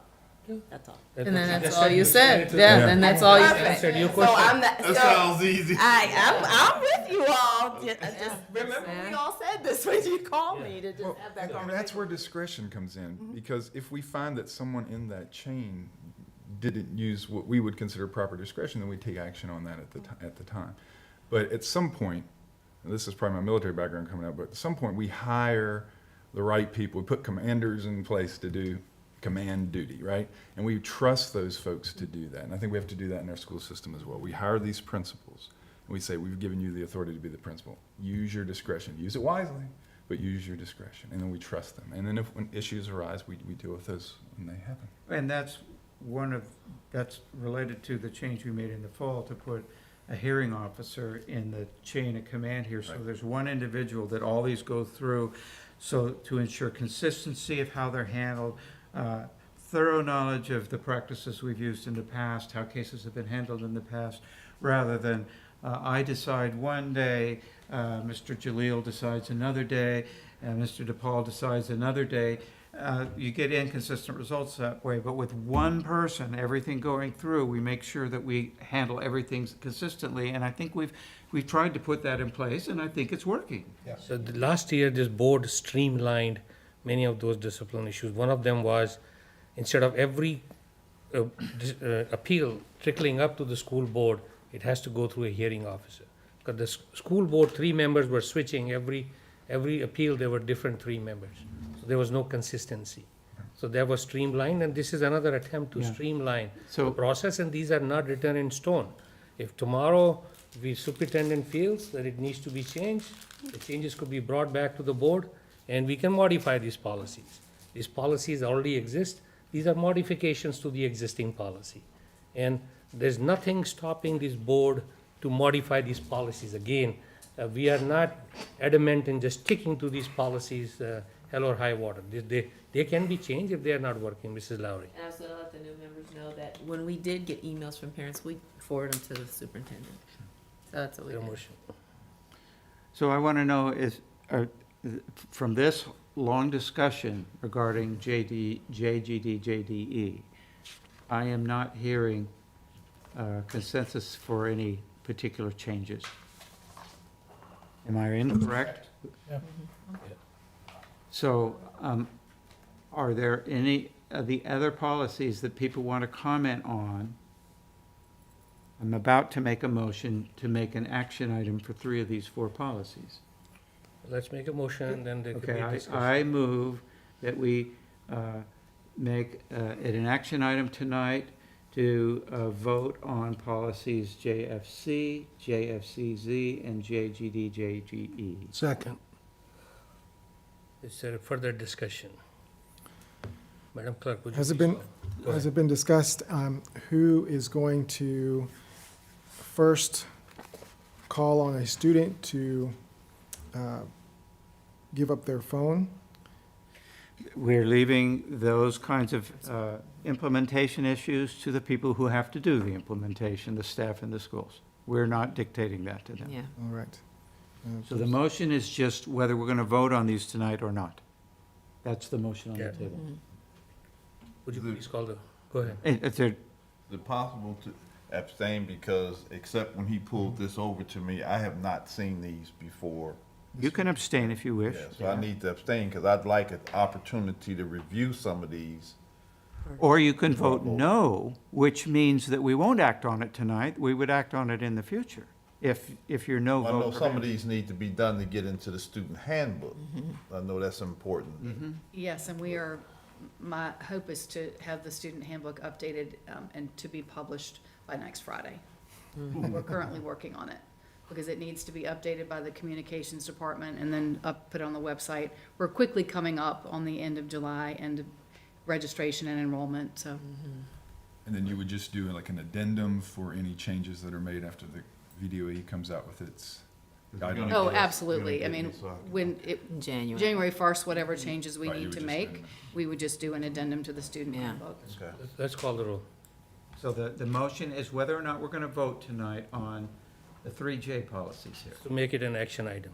Go ahead, Madam Clerk. Mr. Connor, Yes. Mr. Jalil, Yes.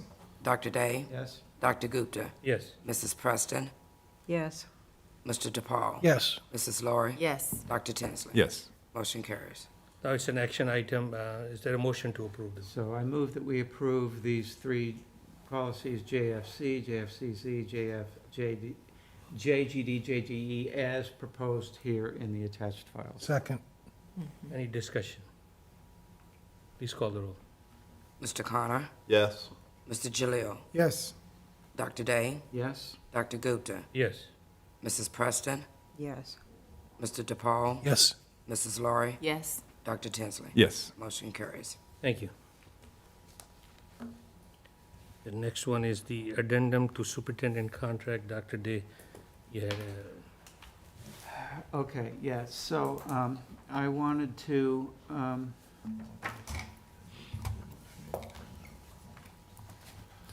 read a section from the superintendent's contract that doesn't have anything specific to say about our current superintendent or the level of compensation. It's talking about what the contract says about compensation. This is quoting from the contract that's currently in place. Adjustments to compensation, including the awarding of any bonus, is the sole discretion of the board and will be considered by the board in conjunction with the superintendent's evaluation. Annual salary increases thereafter for the superintendent shall equal no less than the average increase approved by the board for administrative personnel for the corresponding fiscal year, unless the board determines that the superintendent's performance dictates otherwise. So the addendum, which was attached to the agenda, I believe, right, would be the fulfillment of that contractual obligation to give the superintendent increase in salary commensurate with the raise that's being given to everyone else. But the sentence also says that the board has the opportunity to adjust that if based on the evaluation of the superintendent's performance. So because we have two new board members who haven't been party to the evaluation process in the past, we want to defer action on this item until August 1st meeting. the first meeting in August, to give the new board members time to familiarize themselves with the past performance evaluations. There's nothing stopping from Dr. Edwards to get her 3% increase as she very well deserved. But we have to do it right to make sure that new board members have seen the performance evaluation. Document which board clerk will share with every board member the last 2 years of board evaluation. It will be marked confidential, so it's only for your viewing, not to share with anybody else. This is a confidential document which Madam Clerk will share with each one of you. It cannot be transmitted electronically, so she'll be giving you hard copies, right? Marked confidential. And then, depending on how it moves, we could have discussed in the work session or in the main August 6th meeting. So to be on the safe side, we put it for the August 6th. And I talked to the CFO, it will be paid to the superintendent retroactively. So if the board makes a decision, the payment will be made retroactively. Attorney Towns, you're there? I did talk to her today, and she thought that was the right thing to do. Attorney Towns, you're there? I see. Yes. You chime in, mine and your discussion when we. I don't have anything. I think that you've done an excellent summation of the issue. Thank you. So it's just to make sure that two new board members who are not part of the evaluation process have a, you're not voting blindly, you know? Right. So although, as I said, I may be biased in giving it, but you have the opportunity to revoke, because that last line in the contract, the Attorney Towns pointed out to me earlier today, so she said she has to make sure as an attorney, she lets me know, then that's where it started. So, Okay, thank you, appreciate that. So do we need a motion? So I think we just table it. Do we need, you're the parliamentarian. I don't think it's not, it was a discussion item anyway. Well, Table it since until it's, they yeah, have you a make a chance motion. to- Okay, I move that we defer this to August 6th, and if at that point we're not ready, we can defer it a couple more weeks to August. We gotta give her 27th. the 3% sooner, but yeah, that's fine, yeah. Is there a second to that? Second. Madam Clerk, would you please call the roll? Mr. Connor? Yes. Mr. Jalil? Yes. Dr. Day? Yes. Dr. Gupta, Yes. Mrs. Preston, Yes. Mr. DePaul. Yes. Mrs. Laurie. Yes. Dr. Tinsley. Yes. Motion carries. Thank you. The next one is superintendent comments, Dr. Edwards. Sure. So we have a lot of exciting things going on in our division. I know people wonder, what do you do in the summer? We do it all in the summer. And thank you to board members who have been coming to programs. So a couple of you today at Sandusky Middle School checking out our summer camp CTE, which is pretty phenomenal to have our high school teachers come down to the middle school and work with our middle school students and get them all excited about that, and the many other programs that we have. So we do have a lot of staff that are here, bus drivers that are transporting our students, school nutrition is feeding our students here, there, everywhere, at the park, the pools, you name it. They're still working. Our maintenance and custodial staff and our IT staff busily trying to get all the behind-the-scenes repairs, because it's very difficult to get those buildings clean when we keep walking through them and using them, but I do appreciate all of the work that they're doing. And yes, we are busily hiring staff, so that does not slow down in terms of just working with teams. We do have a special team that is working specifically with TC Miller to assist with the hiring there. But just across the Commonwealth and in general, in education, applicants are, right, the teaching profession, we're starting to see that, that we're suffering as a profession across the board. So that's something for us to think about as we continue to try to make this profession, build it up and make folks just like, this is the most exciting thing that we want to do. That being said, about my teachers and my staff, who are wonderful, and most of them are on break, and they will be coming back. We just ask a little bit of grace as they come back and see all these new policies that we have to train them on. We want to set our staff up for success, especially the cell phone policy and how that's implemented. Any of them are watching right now probably have a lot of questions. What do I do in my classroom if? And we want to be able to answer those questions. We want to be able to provide training for them. We want to provide time for principals to meet with students, to meet with families, and there's a lot of medical research that's tied to dopamine and how all of this, taking us away from some of our children, initially can be very traumatic is the word that I've heard. So we just want to do what's best, again, for our staff and our families, and we want it to be a successful implementation. So we're going to go slow but steady moving forward with a little bit of grace. So staff, if you're listening, do not panic. We will get to you, and we will have all of that training going on.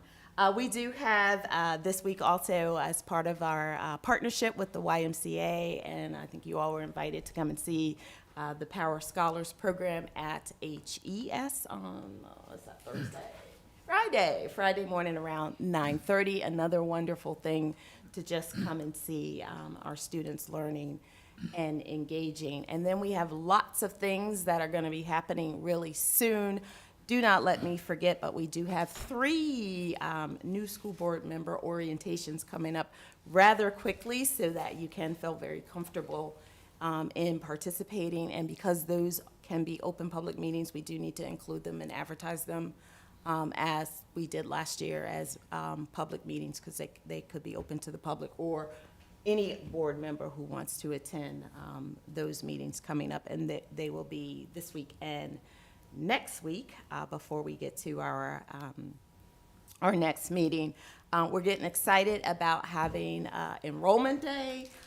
We're also getting excited about, I can't believe I'm saying this, but the back to school event and convocation are all the things that we're working on planning right now. We have submitted our division literacy plan, so that's moving forward, and we'll be talking a little bit more about that. And don't forget that our theme is minutes matter, and we're really going to be intentional about how we use our minutes for some high quality service for our students, staff, and families.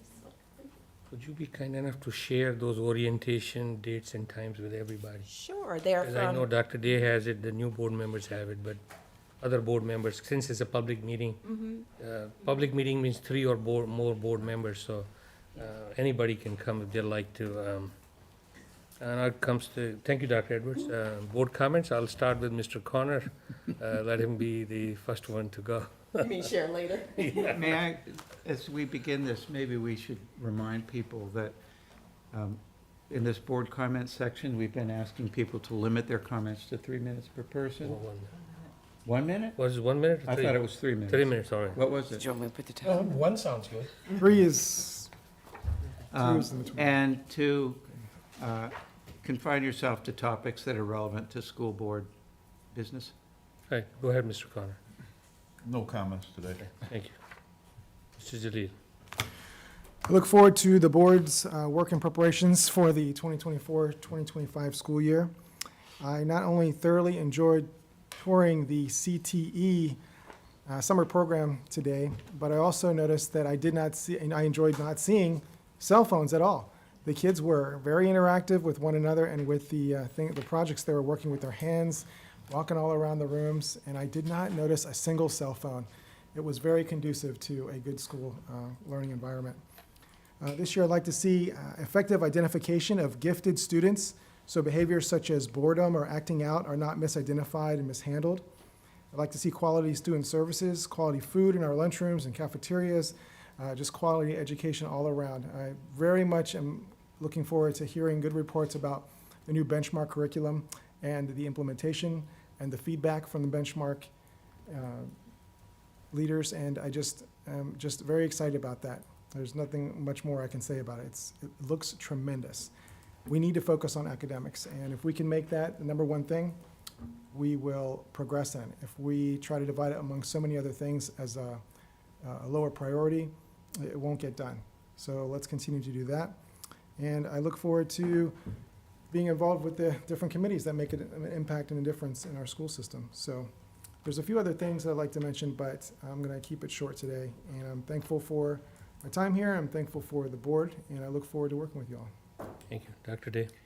Yeah, I wanted to put in a plug for the School Board Member Alliance. I'm a member of the School Board Member Alliance, and to be frank, I've learned much more about my role as a board member from them than I have from the Virginia School Board Association. Membership in the Virginia School Board Association is by the entire board. Either the whole board joins or it doesn't join. And it costs us something like $11,000 a year for our board to be a member.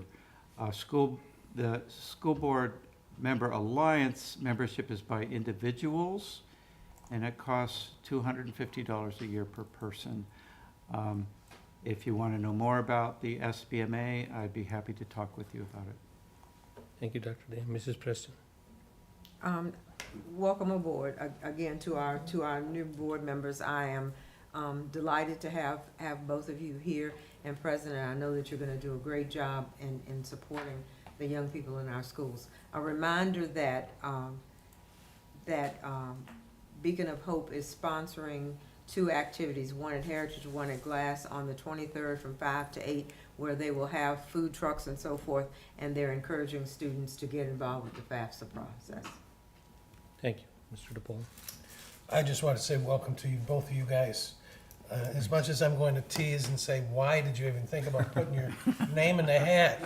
The fact of the matter is that this has been a tremendous first-year experience for me. I believe that we're all in a position to make some good changes, and it's going to be one of the best times you've ever been not appreciated for. And so I just want you to look forward to and just understand that you're doing great just by being here. And I look forward to working with you. This is a great board. Mm-hmm. Thank you. And I'm welcome to both of you as well. And I'm looking forward to my second year. I'll be going to the CTE tomorrow because I had a tutor today. But also going down to the summer school list that you gave us about different things happening. So I plan on doing that. And I back up Dr. Edwards when she said teacher hiring is down because it's hard to keep teachers more than 5 years before a lot of them switch out. So, but I like the work that Mr. Ferguson is doing because I think that really helps in training new teachers. It would be great if we can get the colleges on board to have some kind of disciplinary class. But so we're still working on that. I've been working on that for years. And then my last thing was, you said Friday 9:30 where? Heritage. Heritage And Elementary. the senator will be there, right? Yes, Senator Mark Peak will be there. Okay, that's what it was. And then the July 23rd, 5 to 8, is at Heritage High School? They're both. It's one at Heritage and one at Glass. Okay, thank you. That's what I missed. Okay, thank you. Dr. Tinsley? Yeah, I just want to say I'm so glad to see the cell phone policy. I think it's so needed, and I appreciate that we brought it up and voted on it tonight. It's great. I want to thank the Student Discipline Committee. That's what we're going with, right? For the hard work I know you put into that to edit that and get it to a workable form. So thank you. And then finally, I just want to say thanks to the school administrators, superintendent, deputy superintendent, finance, everyone who does the work, the hard work of the day-to-day. I've been in higher education administration, so I know what kind of work goes into administering faculty and leading students, and it can be a thankless job, but I want to thank you for all that you're doing. So. Thank you, Dr. Tinsley. With your permission, I'd like to yield my time to two deputy superintendents. Is that okay? Sure.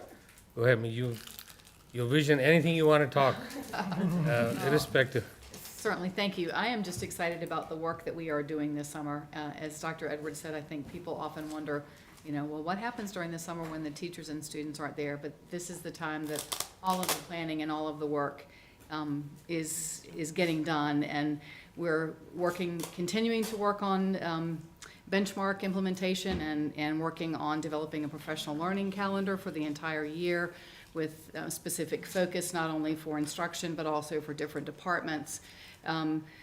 Working on lots of different things in terms of instruction, looking at an instructional model for LCS that will hopefully take us to the next level. So just excited about the team from curriculum instruction, student services, special education, IT, all working together to really make this school year a year where minutes matter, and I think that focus is really important. So happy to be here. Go ahead. Absolutely, yeah. Well, thank you so much. And I'd like to highlight the staff that oftentimes we don't think about as much. Those frontline folks that are cleaning buildings, in a number of our buildings where the AC is being replaced or is being repaired. It's really hot, and they're doing really great work. We're making really great improvements to a number of our buildings as well. Our grounds crews, of course, are out in this heat. Of course, the grass has stopped growing because it doesn't rain anymore, but they're doing lots of work out there as well. And so I really appreciate all the work that's going on to make our school learning environments the best they can be. And so those of you who've been here for a while, you hear me say it a lot, but the ones that are new will hear me say it as well. But the most important thing that we do as a school division is to employ really, really great people, teachers, school bus drivers, everyone interacts with our kids. But we also have a really important obligation to make sure that our environments are conducive to learning every single day, whether that's on a school bus or it's in a classroom or on a playing field.